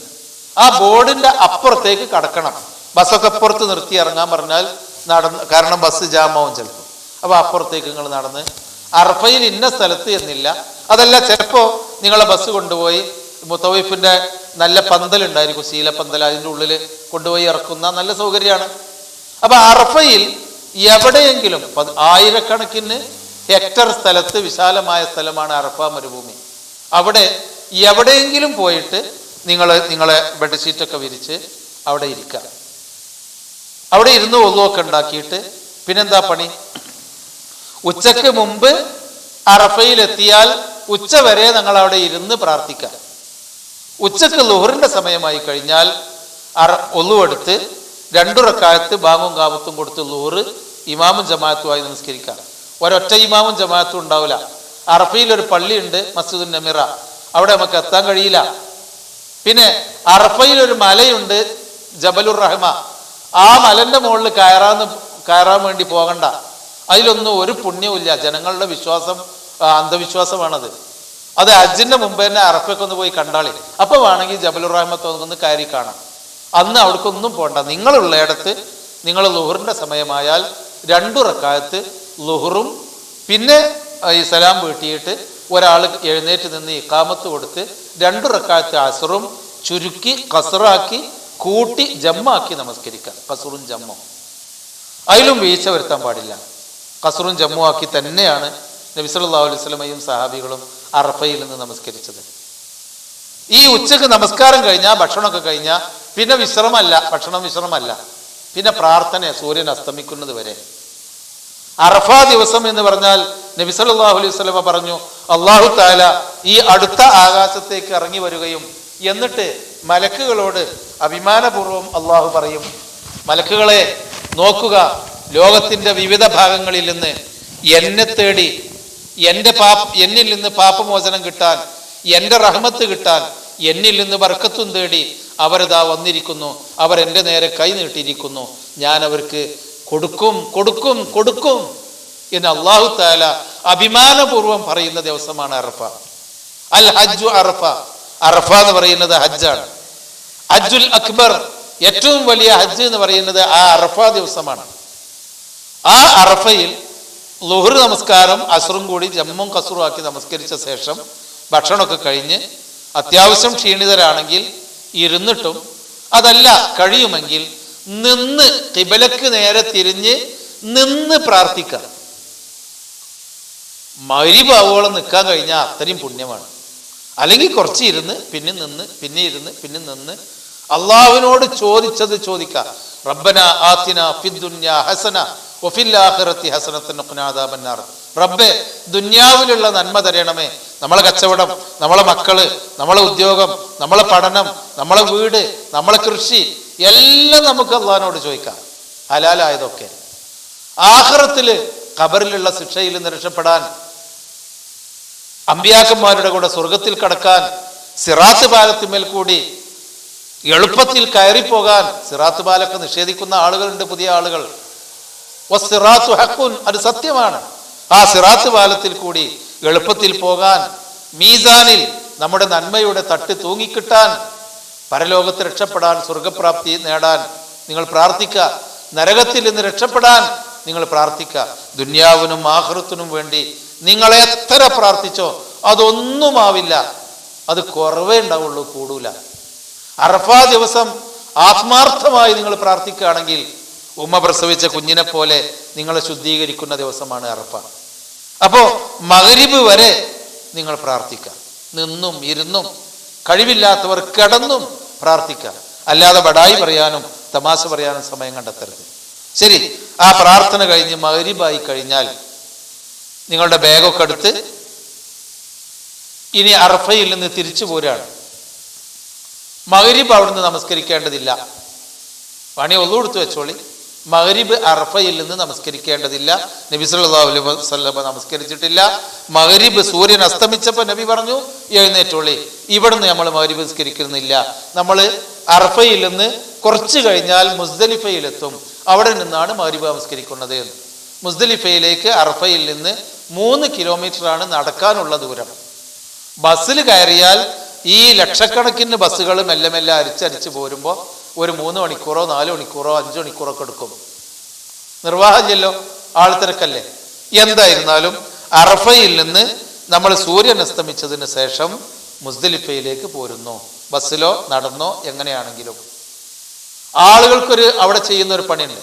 ഒരു അസറായി കഴിഞ്ഞാൽ പിന്നെ ആളുകൾ കഴിഞ്ഞു, നമ്മളെ ബാപ്പൊക്കെ പുറത്ത് കഴിച്ചിലായി, ഇനി മതി എന്ന് പറഞ്ഞ പ്രാർത്ഥനയൊക്കെ നിർത്തി പിന്നെ ഭക്ഷണം വാങ്ങാനും കോഴി വാങ്ങി തിന്നാനും തമാശ പറയാനും കളിക്കാനും ചിരിക്കാനൊക്കെ തുടങ്ങും.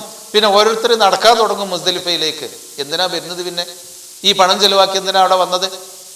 ആളുകൾ ബഹുഭൂരിപക്ഷം അങ്ങനെ കാണാം. നിങ്ങളത് ഉണ്ടാവരുത്.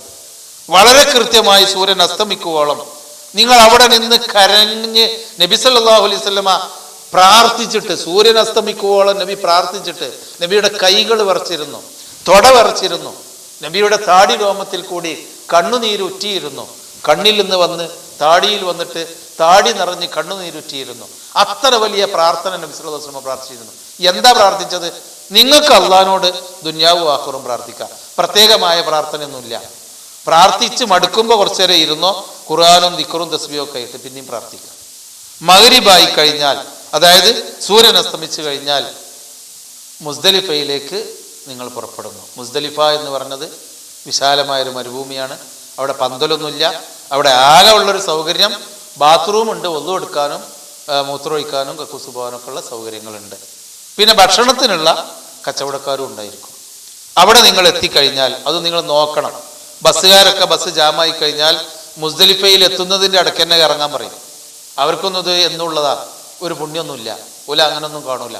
അപ്പോൾ മുസ്ദലിഫയുടെ അടയാളം നോക്കുക, വലിയ ബോർഡുണ്ട്. ആ ബോർഡ് നോക്കി മുസ്ദലിഫ എന്ന ആ സ്ഥലത്തിൻ്റെ ആ ബോർഡറിൽ എത്തിക്കഴിഞ്ഞാൽ നിങ്ങൾ അവിടെ ഇറങ്ങി എവിടെയെങ്കിലും ഒരു സ്ഥലത്ത്. മുസ്ദലിഫയിൽ ഒരു സ്ഥലമുണ്ട്, മശ്അറുൽ ഹറാം. അവിടെ ഒരു പള്ളിയുണ്ട്, ചെറിയൊരു കുന്നുണ്ട്. ഖുർആൻ പറഞ്ഞിട്ടുണ്ടല്ലോ, ഫഇദാ അഫൽതും മിൻ അർഫാത്തിൻ ഫദ്കുറുല്ലാഹ ഇൻദൽ മശ്അരിൽ ഹറാം. അറഫയിൽ നിന്ന് നിങ്ങൾ ഒഴുകിയെത്തുമ്പോൾ മശ്അറുൽ ഹറാമിന്റെ ആ ഭാഗത്ത് വെച്ച് നിങ്ങൾ അള്ളാഹുവിനെ ഓർക്കുക എന്ന് ഖുർആനിൽ പറഞ്ഞ ആ സ്ഥലം അവിടെ ഉണ്ട്. പക്ഷെ നമ്മൾ അവിടെ എത്തിക്കൊള്ളണമെന്നില്ല. എത്തിയാൽ ആ പള്ളിയുടെ അടുത്ത് പോയി നമുക്ക് പ്രാർത്ഥിക്കാം. എവിടെയാണെങ്കിലും നിങ്ങൾ അറഫയിൽ ചെയ്തതുപോലെ ഒരു ബെഡ്ഷീറ്റൊക്കെ വിരിച്ച്, ചരലും മണ്ണും ഒക്കെയാണ്, ഒരു ബെഡ്ഷീറ്റൊക്കെ വിരിച്ചിട്ട് അവിടെ ഇരുന്ന് ആദ്യമായി ചെയ്യേണ്ടത് ഒളു എടുത്ത് വന്ന് മഗ്രിബ് നമസ്കരിക്കുക, ബാങ്ങും കാമത്തും കൊടുത്ത്. ഉടൻ തന്നെ ഇഖാമത്ത് കൊടുത്ത് ഇശയും നമസ്കരിക്കുക. ഒളു എടുക്കാൻ പോകുമ്പോഴോ അല്ലെങ്കിൽ ഭക്ഷണം വാങ്ങാനോ വെള്ളം വാങ്ങാനോ ഒക്കെ പോകുമ്പോൾ വഴി തെറ്റാതിരിക്കാൻ ശ്രമിക്കുക. എല്ലാവരും ഇഹ്റാമിന്റെ വേഷത്തിലാണ്, സ്ത്രീകളൊക്കെ പർദ്ദധാരികളായിരിക്കും. വഴി തെറ്റാനുള്ള 99.4% സാധ്യത ഉണ്ട്. അതുകൊണ്ട് വഴി തെറ്റാതിരിക്കുക. എന്നിട്ട് ഒളു എടുത്ത് വന്ന് ഭക്ഷണമൊക്കെ വേണമെങ്കിൽ കഴിച്ച് വിശ്രമിച്ച് മഗ്രിബും ഇശയും ജമ്മും കസറുമാക്കി നമസ്കരിച്ച് പിന്നെ കുറെ നേരം തെൽബിയത്ത്, ഇതൊക്കെ തെൽബിയത്തോടു കൂടിയാട്ടോ. തെൽബിയത്തുണ്ട്, മുസ്ദലിഫിലേക്ക് വരുമ്പോഴൊക്കെ തെൽബിയത്ത് ചൊല്ലിക്കൊണ്ടാണ് വരുന്നത്. കുറെ നേരം തെൽബിയത്ത് ചൊല്ലി ഇരുന്ന് പിന്നെ നിങ്ങൾ അള്ളാഹിനോട് പിന്നെയും ഇരുന്ന് ദുആ ചെയ്താൽ മതി മുസ്ദലിഫയിൽ നിന്ന്. ആ മുസ്ദലിഫയിൽ ആ വിരിപ്പിൽ അവിടെ കിടന്നുറങ്ങാം. മേലെ ആകാശം, താഴെ ചരല്, അതിൽ നമ്മളൊരു തുണി വിരിച്ചിട്ടുണ്ട്, അതിലാണ് നമ്മൾ കിടന്നുറങ്ങുന്നത്. ആളുകൾ ചിലപ്പോൾ നമ്മളെ കമച്ചു വെച്ച് പോകുന്നുണ്ടാവും, നമ്മളെ അടുത്തുകൂടി പോകുന്നുണ്ടാവും. വലിയ ആൾക്കൂട്ടവും ബഹളവും വാഹനങ്ങളുടെ ഒച്ചയും വിളിയൊക്കെ ഉണ്ടാവും. എന്നാലും നമ്മൾ അവിടെ കിടന്ന് ഉറങ്ങണം. ഉറങ്ങലാ പുണ്യം. ഉറക്കം വരും, ക്ഷീണിച്ചിട്ടുണ്ടാവും. അവിടെ ഉറങ്ങൽ സുന്നത്താണ്, അതാ ഉറക്കം സുന്നത്താണ്. പിറ്റേന്ന് നേരം വെളുക്കുമ്പോൾ നമ്മൾ എഴുന്നേൽക്കുക, സുബൈക്ക് മുമ്പ് തന്നെ എഴുന്നേറ്റ് തഹജ്ജുദ് നമസ്കരിക്കുക. അതൊക്കെ നമുക്ക് എന്നും ഉണ്ടാവേണ്ടതാണ്, അത് മക്കത്ത് പോയി ചെയ്യേണ്ട ഒരു പണിയല്ല. അപ്പൊ തഹജ്ജുദ് നമസ്കാരമൊക്കെ നിർവഹിക്കുക. എന്നിട്ട് സുബഹി ആയി കഴിഞ്ഞാൽ ഈ ഒരു ജമാഅത്തായിട്ട് ഒരുപാട് ജമാഅത്തുകൾ കാണാം. നമുക്ക് നമ്മളെ കൂടെ ഉള്ളവരെ കൊണ്ട് ഒരു ജമാഅത്താക്കാം. ഒരൊറ്റ ജമാഅത്ത് അവിടെ കിട്ടൂല. എന്നിട്ട് ജമാഅത്ത്, ഇമാമും ജമാഅത്തുമായിട്ട് ആദ്യം സുബഹിന്റെ മുമ്പ് 2 റക്അത്ത് സുന്നത്ത് നിസ്കരിക്കണം. സുബഹിന്റെ സുന്നത്ത് ഈ യാത്രയിലൊക്കെ നിങ്ങൾ ചെയ്യണം. മറ്റു ജമ്മും കസറും ആക്കുമ്പോൾ സുന്നത്ത് വേണ്ട. അപ്പൊ സുബഹിന്റെ 2 റക്അത്ത് സുന്നത്ത് നിസ്കരിച്ച് പിന്നെ സുബഹി 2 റക്അത്ത് കഴിയുമെങ്കിൽ കുറച്ച് ദീർഘമായി ഓതി 2 റക്അത്ത് സുബഹി നമസ്കരിക്കുന്നു. സുബഹി നമസ്കരിച്ച് അവിടെ തന്നെ ഇരുന്ന് നിസ്കാരത്തിന്റെ ശേഷമുള്ള സുബ്ഹാനല്ലാഹ്, അൽഹംദുലില്ലാഹ്, അല്ലാഹു അക്ബർ, മറ്റു ലാ ഇലാഹ ഇല്ലല്ലാഹു വഹ്ദഹു ലാ ശരീക ലഹു, ആയത്തുൽ കുർസി, ഇഖ്ലാസ്, മുഅവ്വറത്തൈനി എന്നിങ്ങനെയുള്ള സൂറത്തുകളൊക്കെ ഓതി പിന്നെ പ്രാർത്ഥന നടത്തി പിന്നീട് തൽബിയത്ത് ചൊല്ലി. അങ്ങനെ സൂര്യൻ ഉദിക്കണം എന്നില്ല, പക്ഷെ കിഴക്ക് സൂര്യൻ ഉദിച്ച് ആകാശത്തൊക്കെ വെളിച്ചം ഉണ്ടായി ആളുകൾ തിരിച്ചറിയുന്ന ഒരു വെളിച്ചം വരുമ്പോൾ നിങ്ങൾ അവിടെ നിന്ന് കെട്ടുംപാണ്ടൊക്കെ എടുത്ത് എഴുന്നേറ്റ് പിന്നെ മിനായിലേക്ക് പുറപ്പെടുകയാണ്. ബസ് ഉണ്ട്, ബസ് കയറിപ്പോരാ, അല്ലെങ്കിൽ നടന്നു പോന്നാലും മതി. മുസ്ദലിഫയിൽ നിന്ന് മിനായിലേക്ക് പോരുന്നു. ഇതിപ്പോൾ ഏതാ ദിവസം? ദുൽഹജ്ജ് 10 ആയിരിക്കും. ദുൽഹജ്ജ് 9 അറഫയിലാണ്. അവിടുന്ന് മഗ്രിബിന്റെ ശേഷം നമ്മൾ പുറപ്പെട്ടു. രാത്രി മിനയിൽ കിടന്നുറങ്ങി, നേരം വെളുത്തു ദുൽഹജ്ജ് 10. നമ്മളൊക്കെ നാട്ടിലുള്ള ആളുകൾ പെരുന്നാൾ നമസ്കാരത്തിന് പള്ളിയിലേക്ക് ഒരുങ്ങി പുറപ്പെടുന്ന സമയമാണ്. നമുക്ക് പെരുന്നാൾ നമസ്കാരമില്ല. അപ്പൊ നിങ്ങൾ മിനയിലേക്ക് വരുന്നു. മിനയിലേക്ക് വന്നിട്ട് ദുൽഹജ്ജ് 10 രാവിലെ മിനയിൽ നമുക്ക് ചെയ്യാനുള്ളത് ഒരു സ്ഥലത്ത് കല്ലെറിയാനുണ്ട്. അപ്പൊ മുസ്ദലിഫയിൽ നിന്ന് പോരുന്ന വഴിയിൽ നിന്ന് നിങ്ങൾക്ക് വേണമെങ്കിൽ കല്ലുകൾ എടുക്കാം, അല്ലെങ്കിൽ മിനയിൽ വന്ന് കല്ല് വെറുക്കാം. നിങ്ങൾ കിടക്കുന്ന കാർപ്പറ്റിന്റെ അടിയിൽ ഇങ്ങനെ തപ്പി നോക്കിയാൽ മണലില് കല്ലുണ്ടാവും, ചെറിയ കടലമണി പോലെയുള്ള ചരൽക്കല്ലുകൾ. ആ കല്ലുകൊണ്ട് ഒരു സ്ഥലത്ത് 7 കല്ലുകൊണ്ട് എറിയണം. അതാണ് അന്ന് രാവിലത്തെ നമുക്കൊരു ആദ്യമായി ചെയ്യേണ്ടത്. അപ്പൊ മിനയിലെത്തിക്കഴിഞ്ഞാൽ നമ്മൾ ഹാജിമാർക്ക് സൗകര്യം, നിങ്ങൾ നേരങ്ങളെ തമ്പ് കണ്ടുപിടിക്കുക. അതൊക്കെ നേരത്തെ അതിൻ്റെ അടയാളമൊക്കെ കണ്ടുവെക്കണം. അങ്ങനെ തമ്പിലെത്തി കഴിഞ്ഞിട്ട് നിങ്ങളെ ബാഗൊക്കെ അവിടെ വെച്ച്, നമുക്ക് ഓരോ നാട്ടുകാർക്കും എറിയാൻ പോകുന്ന പ്രത്യേക സമയമുണ്ട്. ഞാൻ പ്രത്യേകം പറയാണ്, ഈ ഹജ്ജിന് പോവുക എന്ന് പറയുമ്പോൾ ആളുകൾ പറയും കല്ലേറിൻ്റെ അവിടെ പേടിക്കണം കേട്ടോ, അവിടെ വീണ് എത്രയോ ആൾക്കാർ മരിക്കലുണ്ട്. ഇത് നമ്മളെ പറഞ്ഞ് പേടിപ്പിക്കുകയാണ്. ഇന്നത്തെ കാലത്ത് ഒരു പ്രശ്നവുമില്ല. നിങ്ങളൊന്ന് തിരക്കണം എന്ന് വിചാരിച്ചാൽ തന്നെ തിരക്കാൻ അവിടെ പറ്റൂല. നിങ്ങളൊന്ന് വീഴണമെന്ന് വിചാരിച്ചാൽ വീഴാൻ പറ്റൂല. അത്തരം സൗകര്യമാണ് കല്ലേറുന്ന സ്ഥലത്ത് അവിടെ ഉണ്ടാക്കി വെച്ചിട്ടുള്ളത്. പഴയ കാലത്തൊക്കെ ഉള്ള പോലെയല്ല. കല്ലേറുന്ന സ്ഥലത്ത് നല്ല 5 നില കെട്ടിടം സജ്ജീകരിച്ച് അങ്ങോട്ട് പോകാനൊരു വഴി, ഇങ്ങോട്ട് വരാനൊരു വഴി, യാതൊരു പ്രയാസവും ഇല്ലാതുണ്ട്. ധൈര്യമായിക്കോ പോയിക്കോ, സന്തോഷകരമായിട്ട് കല്ലെറിയാം. അപ്പൊ എന്താ ഈ കല്ലേറ്? ഇബ്രാഹിം നബി അലൈഹി സ്വലാമിനോട് അള്ളാഹു തആല കൽപ്പിച്ചു, ഇബ്രാഹിം ഇസ്മായിൽ എന്ന കുട്ടിയെ അറുക്കണം എന്ന്. ഇസ്മായിലിനോട് ഈ കാര്യം പറഞ്ഞപ്പോൾ ഇസ്മായിൽ പറഞ്ഞു, ബാപ്പ അതാണ് അള്ളാഹിന്റെ കൽപ്പനയെങ്കിൽ നിങ്ങൾ ചെയ്യുക. ഇതൊക്കെ ഖുർആനിലുണ്ട്, ആ വാക്ക്, ഈ സംഭവങ്ങളൊക്കെ ഖുർആനിൽ അള്ളാഹ് വിവരിച്ചിട്ടുണ്ട്. അപ്പോ അങ്ങനെ ഇബ്രാഹിം നബി അലൈഹി സ്വലാം പുത്രൻ ഇസ്മായിലിനെ കയ്യും പിടിച്ച് കത്തിയും കയറുമായി അറുക്കാൻ കൊണ്ടുവന്ന സ്ഥലമാണ് ഈ മീന എന്ന് പറഞ്ഞ സ്ഥലം. അവിടെയപ്പോൾ നമ്മൾ ഈ താമസിക്കുന്നത്. ഇബ്രാഹിം നബി അറുക്കാൻ കൊണ്ടുവന്ന സ്ഥലം. അവിടെ ആദ്യമായി ഇബ്രാഹിം നബിയെ ഒരാൾ കണ്ടുമുട്ടി അഖബ എന്നുള്ള സ്ഥലത്ത് വെച്ച്. മിനയിലൊരു ഭാഗമാണ്. അപ്പൊ ആള് പറഞ്ഞു, നിങ്ങളെ ഈ കുട്ടീനെ ഏറ്റെടുക്കാൻ പോകുന്നത് അറുക്കാൻ കൊണ്ടുപോകാണ്. ഇത്ര ചെറിയ കുട്ടീനെ അറുക്ക നിങ്ങൾക്ക് എന്ത് പറ്റി എന്ന് പറഞ്ഞ് ഇബ്രാഹിം നബി അലൈഹി സ്വലാമിനെ പിന്തിരിപ്പിച്ചു. അതാരെയെന്നു? അവന് ഇബ്ലീസെന്നു. ഇബ്ലീസ് നമ്മളെ നന്മയിൽ നിന്ന് പിന്തിരിപ്പിക്കും. മനുഷ്യന്റെ രൂപത്തിലും ഇബ്ലീസ് വരും, നമ്മൾ കാണാതെയും വരും. ഇവിടെ ഇബ്ലീസ് വന്ന് ഇബ്രാഹിം നബി അലൈഹി സ്വലാമിനെ പിന്തിരിപ്പിച്ചപ്പോൾ ഇബ്രാഹിം നബി കല്ലെടുത്തിട്ട്, എന്നെ അള്ളാന്റെ കൽപ്പന പാലിക്കുന്നതില്ലെന്ന് എന്നെയും എൻ്റെ പ്രിയപ്പെട്ട മകനെയും പിന്തിരിപ്പിക്കുന്നവൻ ആരനീ പിശാച്ചാണെന്ന് പറഞ്ഞ് എറിഞ്ഞാട്ടി. പിന്നെ കുറച്ചുകൂടി ഇബ്രാഹിം നബി അലൈഹി സ്വലാം നടന്നു വന്നു. അവിടെ എത്തിയപ്പോൾ വീണ്ടും മറ്റൊരാൾ പിന്തിരിപ്പിക്കാൻ ശ്രമിച്ചപ്പോൾ അവിടുന്ന് എറിഞ്ഞാട്ടി. അത് ഇബ്ലീസ് തന്നെയെന്നു, വേറൊരാളായിട്ട് വന്നത്. വീണ്ടും ഒരു സ്ഥലത്ത് മുന്നോട്ട് നടന്നു, അവിടുന്ന് ഇബ്രാഹിം നബി അലൈഹി സ്വലാം പിശാച്ചിനെ എറിഞ്ഞാട്ടി. 3 കല്ലെറിയുന്ന സ്ഥലങ്ങളുണ്ട്. ജംറത്തുൽ അഖബ, ജംറ എന്ന് പറഞ്ഞാൽ കല്ല് എന്നുള്ള അർത്ഥമേ ഉള്ളൂ. അഖബ, ഉസ്ത, സുഹറ, വലിയത്, മധ്യത്തിലുള്ളത്, ചെറിയത്. ഈ ദുൽഹജ്ജ് 10 അന്ന് നമ്മൾ അഖബയിലാണ് കല്ലെറിയേണ്ടത്.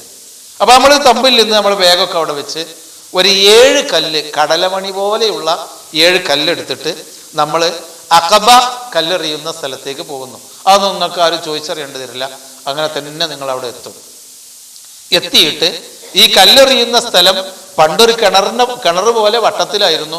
ഇപ്പൊ ദീർഘമായൊരു തോണി പോലെ അങ്ങനെ മതിൽ കെട്ടിയിട്ടുണ്ട്, നീളത്തിൽ മതിൽ.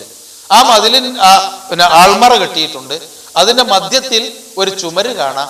ആ ചുമരിന്റെ ചുറ്റുഭാഗത്ത് ഒരു കുഴിയാണ്. ആ കുഴിക്ക് നിങ്ങളാണ്ട് ഇട്ടാൽ മതി. അപ്പൊ നിങ്ങൾ ഈ കല്ലുമായിട്ട് തൽബിയത്തുൻ ചൊല്ലി ലബ്ബൈക അല്ലാഹുമ്മ ലബ്ബൈക് ലബ്ബൈക ലാ ശരീക ലക്, ഈ തൽബിയത്തുൻ ചൊല്ലി ഇങ്ങനെ വന്നിട്ട് ആ കല്ലെറിയുന്ന ആ സ്ഥലത്ത് എത്തുമ്പോൾ തൽബിയത്ത് നിർത്തണം. തൽബിയത്ത് മതി. ഇനി നമ്മൾ ആ കല്ലെടുക്കുന്നു, 7 കല്ല്. ഈ കല്ലിലൊക്കെ അന്ധവിശ്വാസം എന്താ അറിയങ്ങൾ? ഈ കല്ല് സംസം വെള്ളത്തിൽ കഴുകി അത് വലിയ ശുദ്ധമാക്കി അങ്ങനെയൊക്കെ കൊണ്ടുപോകുന്ന അന്ധവിശ്വാസികളുണ്ട്. അതൊക്കെ തെറ്റാ.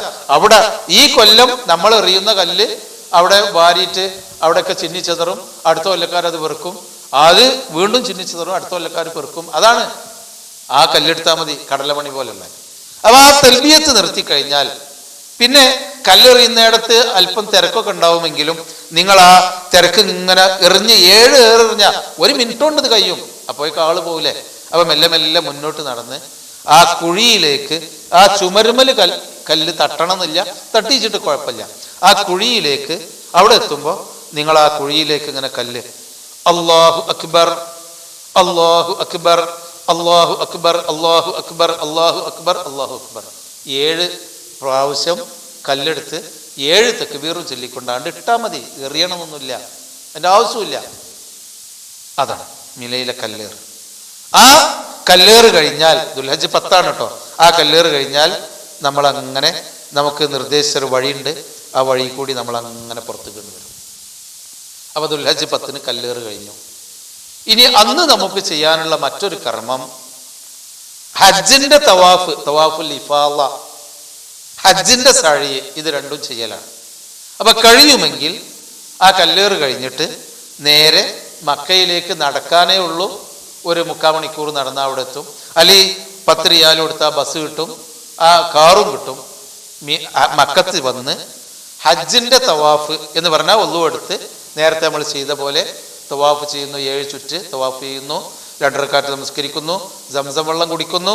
ഹജ്ജിന്റെ സഅയ് 7 പ്രാവശ്യം സഫാ മറുവക്കടയിൽ സഅയ് ചെയ്യണം. അതൊക്കെ നിങ്ങൾ പഠിച്ചു പോയി. ആ സഴി ചെയ്യണം ഹജ്ജിന്റെ. എന്നിട്ട് രാത്രി ആകുന്നതിൻ്റെ ഇടക്ക് മിനായിലേക്ക് തന്നെ മടങ്ങി പോകണം. അന്ന് താമസം മിനയിലാണ്. അത് നിർബന്ധം. മിനയിൽ മക്കത്ത് വന്നുകൊണ്ട് നമ്മളെ റൂമിൽ പോയി കിടന്നുറങ്ങരുത്. രാത്രി മിനയിലേക്ക് എത്തണം. അന്ന് പറ്റാത്ത ആളുകൾക്ക് പിറ്റേന്ന് പോരാ, അല്ലെങ്കിൽ പിറ്റേന്ന് പോരാ, അല്ലെങ്കിൽ 3 ദിവസം കഴിഞ്ഞിട്ട് മക്കത്തേക്ക് മടങ്ങി വന്നിട്ട് തവാഫ് ചെയ്താലും മതി. പക്ഷെ ഏറ്റവും പുണ്യമുള്ളത് അന്ന് തന്നെ തവാഫ് ചെയ്യാൻ പോരലാണ്, കഴിയുമെങ്കിൽ. അപ്പോ ആ തവാഫ് കഴിഞ്ഞിട്ടോ അല്ലെങ്കിൽ കല്ലേറ് കഴിഞ്ഞിട്ട് തവാഫ് ചെയ്യാൻ പോകുന്നതിന്റെ മുമ്പ് നമുക്കൊരു കാര്യം ചെയ്യാം, മുടിയെടുക്കാം. ബാക്കി കുറച്ച് മുടിയുണ്ടല്ലോ, അത് നിങ്ങൾ അവിടുന്ന് വരണ്ടി കളയുക. പെണ്ണുങ്ങൾ ലേശം കട്ട് ചെയ്ത് കളയാം. കല്ലേറ് കഴിഞ്ഞിട്ട് മുടിയെടുക്കുക, അല്ലെങ്കിൽ കല്ലേറ് കഴിഞ്ഞ് തവാഫ് ചെയ്തിട്ട് പിന്നെ മുടിയെടുത്താലും മതി. അത് മുമ്പും പിമ്പും ഒക്കെ ആവാം, എപ്പോഴും ആവാം. കല്ലേറ് ആദ്യം കല്ലെറിഞ്ഞു കഴിഞ്ഞാൽ പിന്നെ തവാഫും സായും ചെയ്യുക, പിന്നെ മുടിയെടുക്കുക. അല്ലെങ്കിൽ കല്ലേറ് കഴിഞ്ഞാൽ മുടിയെടുക്കുക, പിന്നെ തവാഫും സായും ഒക്കെ പിറ്റേന്നോ പോകാനേ പറ്റിയുള്ളൂവെങ്കിൽ അങ്ങനെയും ചെയ്യാം. അതിന് മുന്തിക്കുകയും പിന്തിക്കുകയും ചെയ്യാം. അപ്പൊ മുടിയെടുക്കണം. 2ാം പ്രാവശ്യം മുടിയെടുക്കുന്നത്. കുറച്ച് മുടിയേ ഉണ്ടാവുള്ളൂ, അത് നമ്മൾ ചുരണ്ടിക്കളയാ. പെണ്ണുങ്ങൾ അല്പം കട്ട് ചെയ്യുക. ഈ മുടിയെടുക്കുന്നതോടുകൂടി നമ്മൾ ഇഹ്റാമിൽ നിന്ന് മോചനം നേടി ഇഹ്റാം ഒഴിവാക്കാം. ഇഹ്റാമിന്റെ വസ്ത്രം എന്ന് പറഞ്ഞാൽ ഈ തുണി കുപ്പായൊക്കെ ഈ മുണ്ടൊക്കെ മാറ്റിയിട്ട് നമുക്ക് നമ്മളെ പാൻസും കുപ്പായും തുണിയും ബനിയനും ഷെഡിയൊക്കെ അടങ്ങുന്ന സാധാ വേഷത്തിലേക്ക് കടക്കാം. എന്നിട്ട് ആ സാധാ വേഷത്തോടു കൂടി തന്നെ തവാഫും സായും ചെയ്താലും മതി. അതല്ല, കൂടുതൽ നല്ലത് ഈ വേഷത്തിൽ തന്നെ പോകലാണ്. മനസ്സിലായല്ലോ? അപ്പോ തവാഫും സായും ചെയ്തു, അല്ലെങ്കിൽ പിന്നീട് നീട്ടിവെച്ചു, മുടിയെടുത്തു കഴിഞ്ഞു. ഇനി ആ മുടിയെടുത്തു കഴിഞ്ഞാൽ അന്ന് നമുക്ക് ചെയ്യാനുള്ള, അന്ന് എന്ന് പറഞ്ഞാൽ എത്രാം തീയതിയാ? ദുൽഹജ്ജ് 10. 10ന്റെ അന്ന് ചെയ്യാനുള്ള മറ്റൊരു കർമ്മം. അപ്പൊ 10ന്റെ അന്ന് ഇപ്പൊ നമ്മള് മുസ്ദലിഫയിൽ നിന്ന് രാവിലെ വന്നു, നമ്മൾ നിർദ്ദേശിക്കുന്ന സമയം നോക്കി കല്ലെറിഞ്ഞു, എന്നിട്ട് പിന്നെ മുടിയെടുത്തു. അന്ന് ചെയ്യാനുള്ളത്, നമ്മൾ ഓരോരുത്തരും നമുക്ക് വേണ്ടി ഒരു ആടിനെ ബലിയറുക്കണം. അപ്പൊ നമ്മൾ അവിടെ ആട് ചന്തി പോയിട്ട് ആട് വാങ്ങി ബലിയറുക്കാനൊന്നും നമുക്ക് കഴിയില്ല. ഇപ്പൊ അത്രയും വലിയ ബുദ്ധിമുട്ടായിരിക്കും. അപ്പൊ നമ്മൾ എന്ത് ചെയ്യണം? നേരത്തെ മക്കയിലോ മദീനത്തോ എത്തിയാൽ അവിടെ നിങ്ങൾ ആ കാശ്, അവിടെ സൗദി ഗവൺമെന്റ് അതിന് പ്രത്യേകമായ സംവിധാനം ഒരുക്കിയിട്ടുണ്ട്. അവിടെ കാശ് കിട്ടിയാൽ മതി. എന്നാ അവര് നമുക്ക് വേണ്ടി അറുത്തോളും. അതല്ല, നിങ്ങളെ മക്കളൊക്കെ ഉണ്ട്, നല്ല പരിചയമുള്ളവരാണ്, അവരെ അറക്കുന്ന സ്ഥലത്തേക്ക് നിങ്ങളെ കൊണ്ടുപോയി ആടിന് വില കൊടുത്ത് വാങ്ങി അറുത്ത് അതിന്റെ മാംസം സാധുക്കൾക്ക് വിതരണം ചെയ്യാൻ കഴിയുമെങ്കിൽ അത് ചെയ്തോ. പക്ഷെ അവിടെ ശ്രദ്ധിക്കേണ്ടത്, ഒരു തട്ടിപ്പ് ഈ ഹജ്ജ് കച്ചവടക്കാർ അവിടെ നടത്തുന്നുണ്ട്. എന്നാന്ന് ചോദിച്ചാൽ, ഹജ്ജിന് വേണ്ടി ഹജ്ജിന്റെ പേരിൽ നിങ്ങൾക്ക് അറുക്കാനുള്ള കാശ് വാങ്ങിയിട്ട് അറക്കാത്ത ആളുകൾ അവിടെ ഉണ്ട്. അത് അവിടെ ഒരു വ്യാപകമായി നടക്കുന്ന തട്ടിപ്പാണ്. അല്ലെങ്കിൽ അറക്കാൻ വേണ്ടി 350 റിയാല് വാങ്ങും, എന്നിട്ട് ഒരു 250 റിയാലിന്റെ ചാവാലി ആടിനെ അറക്കും. ആ ജാതി ചതിയിൽ നിങ്ങൾ പെടരുത്. നല്ല ഉറപ്പുള്ള ആളുകൾ എടുത്തി കൊടുക്കാവൂ. ആടുകളെ വാങ്ങി അറക്കുക എന്നുള്ള തട്ടിപ്പാണ് ഹജ്ജ് കാലത്ത് അവിടെ നടന്നത്. പടച്ചോന്റെ വീടിന്റെ അടുത്തും തട്ടിപ്പ് കിടക്കുന്നുണ്ട്. ഇബിലീസ് അവിടെ ഉണ്ടല്ലോ. മനുഷ്യന്മാരെ ചെയ്ത്താന്മാരുണ്ട്, ഇബിലീസും ഉണ്ട്. അപ്പൊ അതുകൊണ്ട് ആരുടെ കയ്യിലും നിങ്ങൾ വിശ്വാസം ഇല്ലെങ്കിൽ കാശ് കൊടുക്കരുത്. ചില ആളുകൾ മുസ്ലിംമാരുടെയും പണ്ഡിതന്മാരുടെയൊക്കെ വേഷം കെട്ടിയിട്ട് വന്നിട്ട് ആദ്യം ഒരു ദുആയൊക്കെ പാസ്സാക്കും. എന്നിട്ട് പറയും, ഹജ്ജിന് അറക്കണമെങ്കിൽ ഇപ്പൊ തന്നെ അറുത്തോളി, 1150 റിയാല് കൊടുത്താൽ മതി, അന്ന് 300-400 ഒക്കെ കൊടുക്കണം, ഇപ്പൊ തന്നെ അറുത്താളി, നമ്മളെടുത്ത് കാശ് തന്നാളി, നാളെ നിങ്ങൾക്ക് ഇറച്ചി കൊടുന്നേരാ എന്ന് പറഞ്ഞ അൽഫാത്തിഹ എന്ന് പറഞ്ഞ് ദ്വാരക്കും. അപ്പൊ നമുക്ക് തോന്നുന്നു ഇയാൾ വലിയ ആൾ തന്നെയാണ്, ഇയാളെടുത്ത് കാശ് കൊടുത്താൽ പോകില്ല. അവനാണ് ഏറ്റവും വലിയ തട്ടിപ്പുകാരൻ. ഹജ്ജിന്റെ ദുൽഹജ്ജ് 10ന് മുമ്പ് അറുത്താൽ അറിവ് വീടൂല. ആ അറിവ് വീടൂല, അതൊരു കുറവായിട്ട് തന്നെ നിങ്ങൾ ഹജ്ജിൽ ബാക്കിക്കും. അപ്പൊ അറക്കരുത്. പിന്നെ 10ന്റെ അന്ന് നിങ്ങൾക്ക് വേണ്ടി അറക്കാൻ ഉത്തരവാദിത്തമുള്ള, കള്ളക്കച്ചവടം ചെയ്യാത്ത നിങ്ങളെ മക്കളോ നിങ്ങളെ ബന്ധുക്കളോ കുടുംബങ്ങളോ ഉണ്ടെങ്കിൽ അവരെടുത്ത് നിങ്ങൾ കൊടുക്കുക. അല്ലെങ്കിൽ നിങ്ങൾ തന്നെ നേരിട്ട് പോയി അറക്കാനുള്ള സംവിധാനം ഉണ്ടാക്കുക. ദുൽഹജ്ജ് 10ന്. ഇനി 10ന് അറക്കാൻ പറ്റിയില്ലെങ്കിൽ 11ന് അറക്കാം, 12ന് അറക്കാം, 13ന് അറക്കാം, ഒക്കെ ചെയ്യാം. പക്ഷെ വിശ്വാസമായിരിക്കണം. അവിടെ നടക്കുന്ന കച്ചവടത്തിൽ നമ്മൾ കുടുങ്ങിപ്പോകരുത്. നമ്മളറിയാതെ നമ്മളെ കാശും പോകും, നമ്മളെ അറിവും പോകും. ശരി, നമ്മൾ അന്ന് ബലികർമ്മം നടത്തി. അന്ന് രാത്രി മിനയിൽ തന്നെ നമ്മൾ കഴിഞ്ഞുകൂടണം. മിനയിൽ അന്തി ഉറങ്ങണം. ഇനി അവിടെയും ഇവിടെയൊക്കെ പോയി മക്കത്തൊക്കെ പോയി താമസിച്ചാലും വേണ്ടില്ല, രാത്രി മിനയിൽ ഉണ്ടായിരിക്കണം. കുറച്ചു നേരമെങ്കിലും മിനയിൽ രാത്രി ഉണ്ടായിരിക്കണം. പിറ്റേന്ന് നേരം വെളുത്തു. എത്രയേ ദുൽഹജ്ജ് 11. ദുൽഹജ്ജ് 11 ഈ ഇഹ്റാമിന്റെ വേഷമല്ല നമുക്കുള്ളത്, സാധാ വേഷമാണ്. ഉച്ചവരെ നമ്മൾ നമ്മളുടെ തമ്പിൽ ദിക്റും ദുആയും തസ്ബീഹും ഒക്കെ ആയിട്ട് 2 റക്അത്ത് നിസ്കാരം, ളുഹർ അസറിന്റെ നേരത്ത് 2 റക്അത്ത് അങ്ങനെ കഴിഞ്ഞുകൂടുന്നു. ഉച്ചയ്ക്ക് ശേഷം ളുഹർ നമസ്കാരത്തിന്റെ ശേഷം നമ്മൾ 21 കല്ലുകൾ എടുക്കണം. ഇന്നലെ ഒരു സ്ഥലത്ത് എറിഞ്ഞിട്ടുള്ളൂ, ഇന്ന് 3 സ്ഥലത്ത് 7 വീതം എറിയാണ്ട് 21 കല്ലുകൾ പെറുക്കി നമുക്ക് നിശ്ചയിച്ച സമയമുണ്ട്. ആ സമയത്ത് നിങ്ങൾ പോകുന്നു. ആദ്യം കാണുന്ന ജംറത്തു സുഗ്റ, അവിടെ നിങ്ങൾ എത്തുമ്പോൾ തൽബിയത്തൊന്നുമില്ലല്ലോ, അവിടെ എത്തുമ്പോൾ അല്ലാഹു അക്ബർ അല്ലാഹു അക്ബർ അല്ലാഹു അക്ബർ അങ്ങനെ 7 എറിഞ്ഞിട്ട് കുറച്ച് പുറത്ത് മാറി നിന്ന് ഖിബിലക്ക് നേരെ തിരിഞ്ഞ്, അതായത് ജംറയിലേക്ക് ഇങ്ങനെ എറിയാൻ പോകുമ്പോൾ ഇവിടെയാണ് ഖിബില ഉള്ളത്. അപ്പൊ ഇങ്ങനെ തിരിഞ്ഞ് നിന്ന് എറിഞ്ഞിട്ട് നിങ്ങൾ ഇങ്ങനെ നിന്നിട്ട് കൈ ഉയർത്തി ദീർഘമായി അവിടുന്ന് പ്രാർത്ഥിക്കുക. കഴിയുമെങ്കിൽ ദീർഘമായിട്ട്, അല്ലെങ്കിൽ കുറച്ചു നേരമെങ്കിലും പ്രാർത്ഥിക്കുക. എറിഞ്ഞു കഴിഞ്ഞ് കൈ ഉയർത്തി പ്രാർത്ഥിക്കുക. എന്നിട്ട് വീണ്ടും മുന്നോട്ട് നടന്നിട്ട് ജംറത്തുൽ ഉസ്ത മധ്യത്തിലുള്ള എറിയുന്ന സ്ഥലമുണ്ട്, നേരത്തെ പറഞ്ഞ മാതിരി തന്നെ. അവിടെ ചെന്നിട്ട് രണ്ടാമതൊരു 7 കല്ലുകൊണ്ട് കൂടി അല്ലാഹു അക്ബർ എന്ന് പറഞ്ഞ് എറിയാം. എന്നിട്ട് വീണ്ടും ഇപ്പുറത്തേക്ക് ഒഴിഞ്ഞ സ്ഥലത്തേക്ക് മാറി നിന്ന് പ്രാർത്ഥിക്കാം. എന്നിട്ട് വീണ്ടും മുന്നോട്ട് നടന്ന് ജംറത്തുൽ അഖബ നമ്മൾ ഇന്നലെ എറിഞ്ഞ ആ സ്ഥലത്ത് മൂന്നാമത്തെ 7 കല്ലുകൊണ്ട് എറിഞ്ഞു, 21 കല്ലുകൊണ്ട് എറിഞ്ഞു. മൂന്നാമത്തെ സ്ഥലത്ത് എറിഞ്ഞാൽ പിന്നെ മാറി നിന്ന് പ്രാർത്ഥിക്കരുത്, നബി അത് പഠിപ്പിച്ചിട്ടില്ല, എല്ലാവരോടും പൊയ്ക്കോളാൻ പറഞ്ഞു. അപ്പൊ മൂന്നാമത്തെ സ്ഥലത്ത് നിന്ന് നമ്മൾ പിരിഞ്ഞു പോന്നു. 1ഉം 2ഉം ജംറകളിൽ എറിഞ്ഞാൽ പ്രാർത്ഥിക്കണം. അപ്പൊ പ്രാർത്ഥിച്ച് നമ്മൾ 11 എറിഞ്ഞു കഴിഞ്ഞു. ആ ഇങ്ങനെ വൈകുന്നേരത്തേക്ക് ആക്കാം.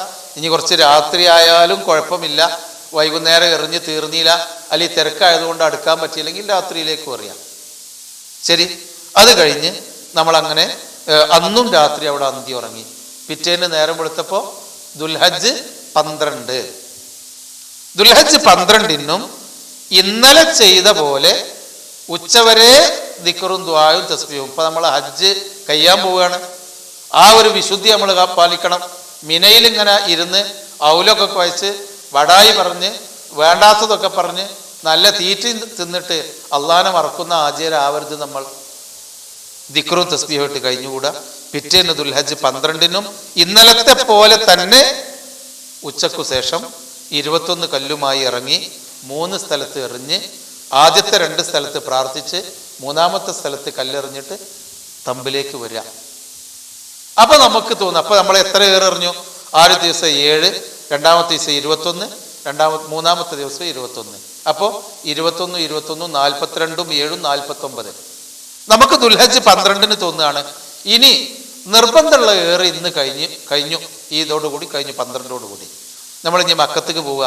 വയ്യ, ഇവിടെ നിൽക്കാൻ വയ്യ, അല്ലെങ്കിൽ അത്ര മതി പുണ്യം, അത്ര പുറത്തു തന്നാൽ മതി പഠിച്ചോൻ, ഇതൊക്കെ മതി എന്ന് പറഞ്ഞാൽ കുഴപ്പമൊന്നുമില്ല, അത്രേ കൂലിയിട്ടുള്ളൂ എന്ന് മാത്രം. നിർബന്ധം കഴിഞ്ഞു. നബി സല്ലല്ലാഹു അലൈഹി വസല്ലം പറഞ്ഞു നിർബന്ധമുള്ളത് കഴിഞ്ഞു, പക്ഷെ നമ്മൾ ഇന്നും ഇവിടെ നിൽക്കാനാണ്. 12-നൊന്നും അവിടെ നിൽക്കണം എന്നാണ് നബി പറഞ്ഞത്. അതുകൊണ്ട് നമ്മളും നിൽക്കലാണ് കൂടുതൽ പുണ്യം. അത്യാവശ്യമുള്ളവർക്ക് പോകാമെന്ന് മാത്രം. അപ്പൊ അവിടെ തന്നെ നിന്നു. 12-നൊന്നും അവിടെ അന്തി ഉറങ്ങി. പിറ്റേന്ന് രാവിലെ ദുൽഹജ്ജ് 13-ന് നമ്മൾ വരുന്നു. ഉച്ചയ്ക്ക് ശേഷം ഇന്നലെ ചെയ്ത പോലെ 21 കല്ലുകൊണ്ട് 7 വീതം 3 സ്ഥലത്ത് എറിയുന്നു. ആദ്യത്തെ 2 സ്ഥലത്ത് പ്രാർത്ഥിക്കുന്നു, മൂന്നാമത്തെ സ്ഥലത്ത് ഏറ് കഴിഞ്ഞാൽ നമ്മൾ തിരിച്ച് പുറത്തിറങ്ങുന്നു. ഇതോടുകൂടി 70 കല്ല് കൊണ്ട് നമ്മൾ എറിഞ്ഞു. ഇതാണ് മിനയിലെ കല്ലേറ്. ഇത് കഴിഞ്ഞാൽ നമ്മൾ ദുൽഹജ്ജ് 13 എറിയുന്നതോടുകൂടി ഇനി മക്കയിലേക്ക് തിരിച്ച് നമ്മളെ റൂമിലേക്ക് തിരിച്ചെത്തി. 8-ന് പോയതാണ്, നമ്മൾ 13-ന്റെ അന്ന് വൈകുന്നേരത്തോടു കൂടി റൂമിൽ തിരിച്ചെത്തി. അപ്പൊ നമ്മളെ ഹജ്ജ് പൂർത്തിയായി, അൽഹംദുലില്ലാഹ്. ഇനി നമ്മൾ എന്താ? ഇനി നമ്മൾ ജീവിതത്തിൽ മരണം വരെ, കണ്ണു ചിമ്മുന്നത് വരെ, ഉമ്മ പ്രസവിച്ച കുഞ്ഞിനെ പോലെ എൻ്റെ മനസ്സും എൻ്റെ ശരീരവും എനിക്ക് പുറത്തു തന്ന് എന്നെ ശുദ്ധീകരിച്ച് ഞാനൊരു പുതിയ മനുഷ്യനായിരിക്കുന്നു. ഇനി ഒരു ചീത്ത വാക്ക്, ഇനി ഒരു ചീത്ത പ്രവർത്തനം, ഇനി ഒരു നോട്ടം, ഇനി ഒരു തെറ്റ് എന്നിലൊന്നും ഉണ്ടാവില്ല എന്നൊരു പ്രതിജ്ഞയോടുകൂടി പരമാവധി ബാക്കിയുള്ള ദിവസം ദിക്റും തസ്ബീഹും ദുആയും ഖുർആൻ പാരായണമായിട്ട് നമ്മൾ കഴിഞ്ഞുകൂടാ. വെറുതെ അങ്ങാടി കണ്ട് ജിദ്ദയിൽ കാണാം, അതൊക്കെ അത്യാവശ്യം ഉണ്ടെങ്കിൽ പോകാമെന്നല്ലാതെ അനാവശ്യമായി നമ്മൾ സമയം കളയരുത്. വളരെ വളരെ വിലപ്പെട്ട പുണ്യമുള്ളതാണ്. ഹറമിൽ നിന്ന്, മസ്ജിദുൽ ഹറാമിൽ നിന്ന് 2 റക്അത്ത് നഷ്ടപ്പെട്ടാൽ 2 ലക്ഷം റക്അത്താണ് നമുക്ക് നഷ്ടപ്പെടുക. അത് സൂക്ഷിച്ച് നമ്മൾ പരമാവധി അവിടെ നിസ്കരിക്കാനും ഇതിനൊക്കെ ഉണ്ടാവുക. ഇനി നമ്മളൊരു 10-15 ദിവസം കഴിഞ്ഞ് അല്ലെങ്കിൽ 2-4 ദിവസം കഴിഞ്ഞ് എന്നാണോ നമ്മൾ തിരിച്ചു പോരുന്നത് എങ്കിൽ ആ തിരിച്ചു പോരാനുള്ള എല്ലാ ഒരുക്കങ്ങളും പൂർത്തിയാക്കി ആ യാത്രാ വസ്ത്രമൊക്കെ ധരിച്ച് ഒക്കെ റെഡിയായതിൻ്റെ ശേഷം അവസാനത്തെ ഒരു തവാഫ്, ആ തവാഫിൻ്റെ പേര് തവാഫുൽ വദാഅ്, യാത്ര ചോദിക്കുന്ന തവാഫ് അല്ലെങ്കിൽ വിടവാങ്ങൽ തവാഫ്. ഒളു എടുത്ത് നമ്മൾ കഅബത്തിങ്കൽ ചെന്ന് 7 തവാഫ് ചെയ്ത് 2 റക്അത്ത് സുന്നത്ത് നമസ്കരിച്ച് നമ്മൾ തിരിഞ്ഞു നടന്നു. ഇനി അവിടെ നിൽക്കാൻ പാടില്ല. കഅബത്തിങ്കൽ ഫർള് നമസ്കാരം അവിടെ നിർവഹിക്കുന്നുണ്ട്. അപ്പോഴേക്ക് കാമത്ത് കൊടുത്താൽ അവിടുന്ന് ആ ഫർള് നിസ്കരിക്കാം. സുന്നത്ത് വരെ അവിടുന്ന് നല്ല നിസ്കരിക്കേണ്ട റൂമിൽ വന്നിട്ടാണ്. പിന്നെ നമ്മളെ കെട്ടുകൊടുത്ത് പോന്നു. തവാഫുൽ വദാഅ്. ആ തവാഫ് സ്ത്രീകളെ സംബന്ധിച്ചിടത്തോളം ഞാൻ പ്രത്യേകം ഒന്നും പറഞ്ഞിട്ടില്ല ഇതുവരെ. സ്ത്രീകൾ ശ്രദ്ധിക്കേണ്ടത്, നിങ്ങൾക്ക് മെൻസസൊക്കെ ആയിക്കഴിഞ്ഞാൽ നിസ്കാരം പാടില്ല, നിങ്ങൾക്കറിയാം. തവാഫും പാടില്ല, ബാക്കിയുള്ളതൊക്കെ പാടുണ്ട്. പള്ളി കയറാൻ പാടില്ല, നിസ്കാരം പാടില്ല, തവാഫ് പാടില്ല, ഖുർആൻ ഓതാനും പാടില്ല. മിനയിൽ നിൽക്കുക, അവിടുന്ന് ദുആ ചെയ്യുക, ദിക്ർ ചെയ്യുക, തസ്ബീഹ് ചെയ്യുക, അറഫയിൽ നിന്ന് പ്രാർത്ഥിക്കുക, മുസ്ദലിഫയിൽ ഇരുന്ന് പ്രാർത്ഥിക്കുക, കല്ലേറ് നടത്തുക. അതൊക്കെ ആ മെൻസസുകളോടുകൂടി തന്നെ നല്ല കെട്ടിബന്ധാക്കി നിങ്ങൾക്ക് ചെയ്യാം. തവാഫുൽ വിദാഇന്റെ സമയത്ത്, അവസാനത്തെ തവാഫിന്റെ സമയത്ത് തവാഫ് ചെയ്യാൻ നിങ്ങൾക്ക് ശുദ്ധി ഇല്ലെങ്കിൽ നിങ്ങൾ തവാഫ് ചെയ്യണ്ട. ഹജ്ജിന്റെ തവാഫിന്റെ സമയത്ത് ശുദ്ധി ഇല്ലെങ്കിൽ കാത്തിക്കുക, എന്നിട്ട് ശുദ്ധിയായതിന്റെ ശേഷം ഹജ്ജിന്റെ തവാഫ് ചെയ്യാം. അതല്ല, ആ ശുദ്ധി ആകുന്നതിന് മുമ്പ് തന്നെ ആ നാട്ടിലേക്ക് പുറപ്പെടേണ്ട സമയമായിക്കണമെന്ന് പറഞ്ഞാൽ നന്നായി കുളിച്ച് നന്നായി കെട്ടി പുറത്തേക്ക് രക്തം വരാത്ത വിധത്തിൽ ബന്ധാക്കി നേരെ പോയി തവാഫ് ചെയ്തുകൊണ്ട് പോരാ. സുന്നത്ത് നിസ്കാരം വേണ്ട. മെൻസസായ സ്ത്രീകളുടെ കാര്യം പറയണ്ട. അപ്പൊ ഏതായിരുന്നാലും തവാഫുൽ വദാഅ് കഴിഞ്ഞാൽ നമ്മൾ നാട്ടിലേക്ക് തിരിച്ചു പോരാണ്. സഹോദരന്മാരെ, ഞാൻ അവസാനിപ്പിക്കുന്നു. ദൈർഘ്യം കൂടിയെങ്കിൽ അത്യാവശ്യ കാര്യങ്ങളെ പറഞ്ഞിട്ടുള്ളൂ.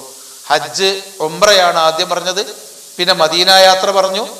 മദീനയിൽ ചെന്ന് ചെയ്യേണ്ട കാര്യങ്ങൾ ഹജ്ജിന്റെ കർമ്മങ്ങളാണ്. റസൂലുള്ളാഹി സ്വല്ലല്ലാഹു അലൈഹി വസല്ലമ പഠിപ്പിച്ച ഒരു ഹജ്ജിന്റെ ആ ഒരു രൂപമാണ് നിങ്ങളെ ഞാൻ പഠിപ്പിച്ചത്. ഇതിന്റെ പുറമെ മക്കയിൽ പല സ്ഥലങ്ങളും നിങ്ങൾക്ക് സന്ദർശിക്കാനുണ്ട്. ഗാറ് ഹിറ, ഗാറ് സൗറ്, അങ്ങനെയൊക്കെയുള്ള സ്ഥലങ്ങൾ, അതൊക്കെ ചരിത്ര പ്രസിദ്ധമായ സ്ഥലങ്ങൾ. വേണമെങ്കിൽ ടാക്സി വിളിച്ച് നബിക്ക് വഹി കിട്ടിയ ഗുഹ, നബി ഹിജ്റ പോയപ്പോൾ വിളിച്ചിരുന്ന അവിടെയൊക്കെ നിങ്ങൾക്ക് പോയി കാണാം. ആ ഖദീജ റളിയല്ലാഹു അൻഹയെ മറവ് ചെയ്ത സഹാബിമാരൊക്കെ മറവ് ചെയ്ത, ഇന്നും മറവ് ചെയ്തുകൊണ്ടിരിക്കുന്ന അൽ മുഅല്ലാത്ത് എന്ന ഖബറിടം, അവിടെ പോയി അസ്സലാമു അലൈക്കും ദാറഖൗമിൽ മുഅ്മിനീൻ പ്രാർത്ഥിക്കാം. പിന്നെ മക്കയിലെ മ്യൂസിയം ഉണ്ട്, ചരിത്ര പ്രസിദ്ധമായ സ്ഥലങ്ങൾ പഠിക്കാൻ ആഗ്രഹിക്കുന്നവർക്ക്. അങ്ങനെയൊക്കെയുള്ള കാര്യങ്ങൾ കാണാനല്ലാതെ അതൊരു പുണ്യമായ കാര്യമല്ല. അവിടെ ഒരു സമ്പ്രദായം ഉണ്ട്. ഇന്ന് മസ്ജിദുൽ ജിന്നിലാണ് ദുആ, ഇന്ന് മസ്ജിദ് ആയിഷയിൽ ദുആ ഉണ്ട്.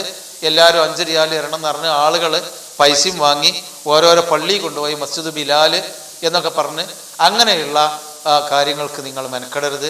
മക്കയിൽ ഇങ്ങനെ ഹജ്ജ് ഉംറ അല്ലാത്ത ദിവസങ്ങളിൽ നേർച്ചകൾ, ആണ്ടുകൾ, ഉമ്മാൻ്റെ ആണ്ട്, ഉമ്മാക്ക് മൗലൂദ്, ദുആ, നഫീസത്ത് മാല, മൊയ്തീൻ മാല, ഇങ്ങനെയൊക്കെ അനാചാരങ്ങൾ ചെയ്ത് ഹജ്ജിന്റെ സമയവും കാശും മുടക്കി അവിടെ ചെന്നിട്ട് ഇതെല്ലാം അനാചാരം ചെയ്ത് പാപ്പിയായി തിരിച്ചു പോരുന്ന ഒരു ഗാങ്ങിൽ നിങ്ങൾ പെട്ടുപോകരുത്. അങ്ങനെ നമ്മളെ വഴിതെറ്റിക്കുന്ന കച്ചവടക്കാർ ധാരാളം ഈ നാട്ടിലുണ്ട്. സാന്ദർഭികമായി പറയട്ടെ, ഒന്ന്, ഹജ്ജിന് പുറപ്പെടുന്ന ആളുകൾ ഹജ്ജ് സുഖമായി ചെയ്തു വരാൻ വേണ്ടി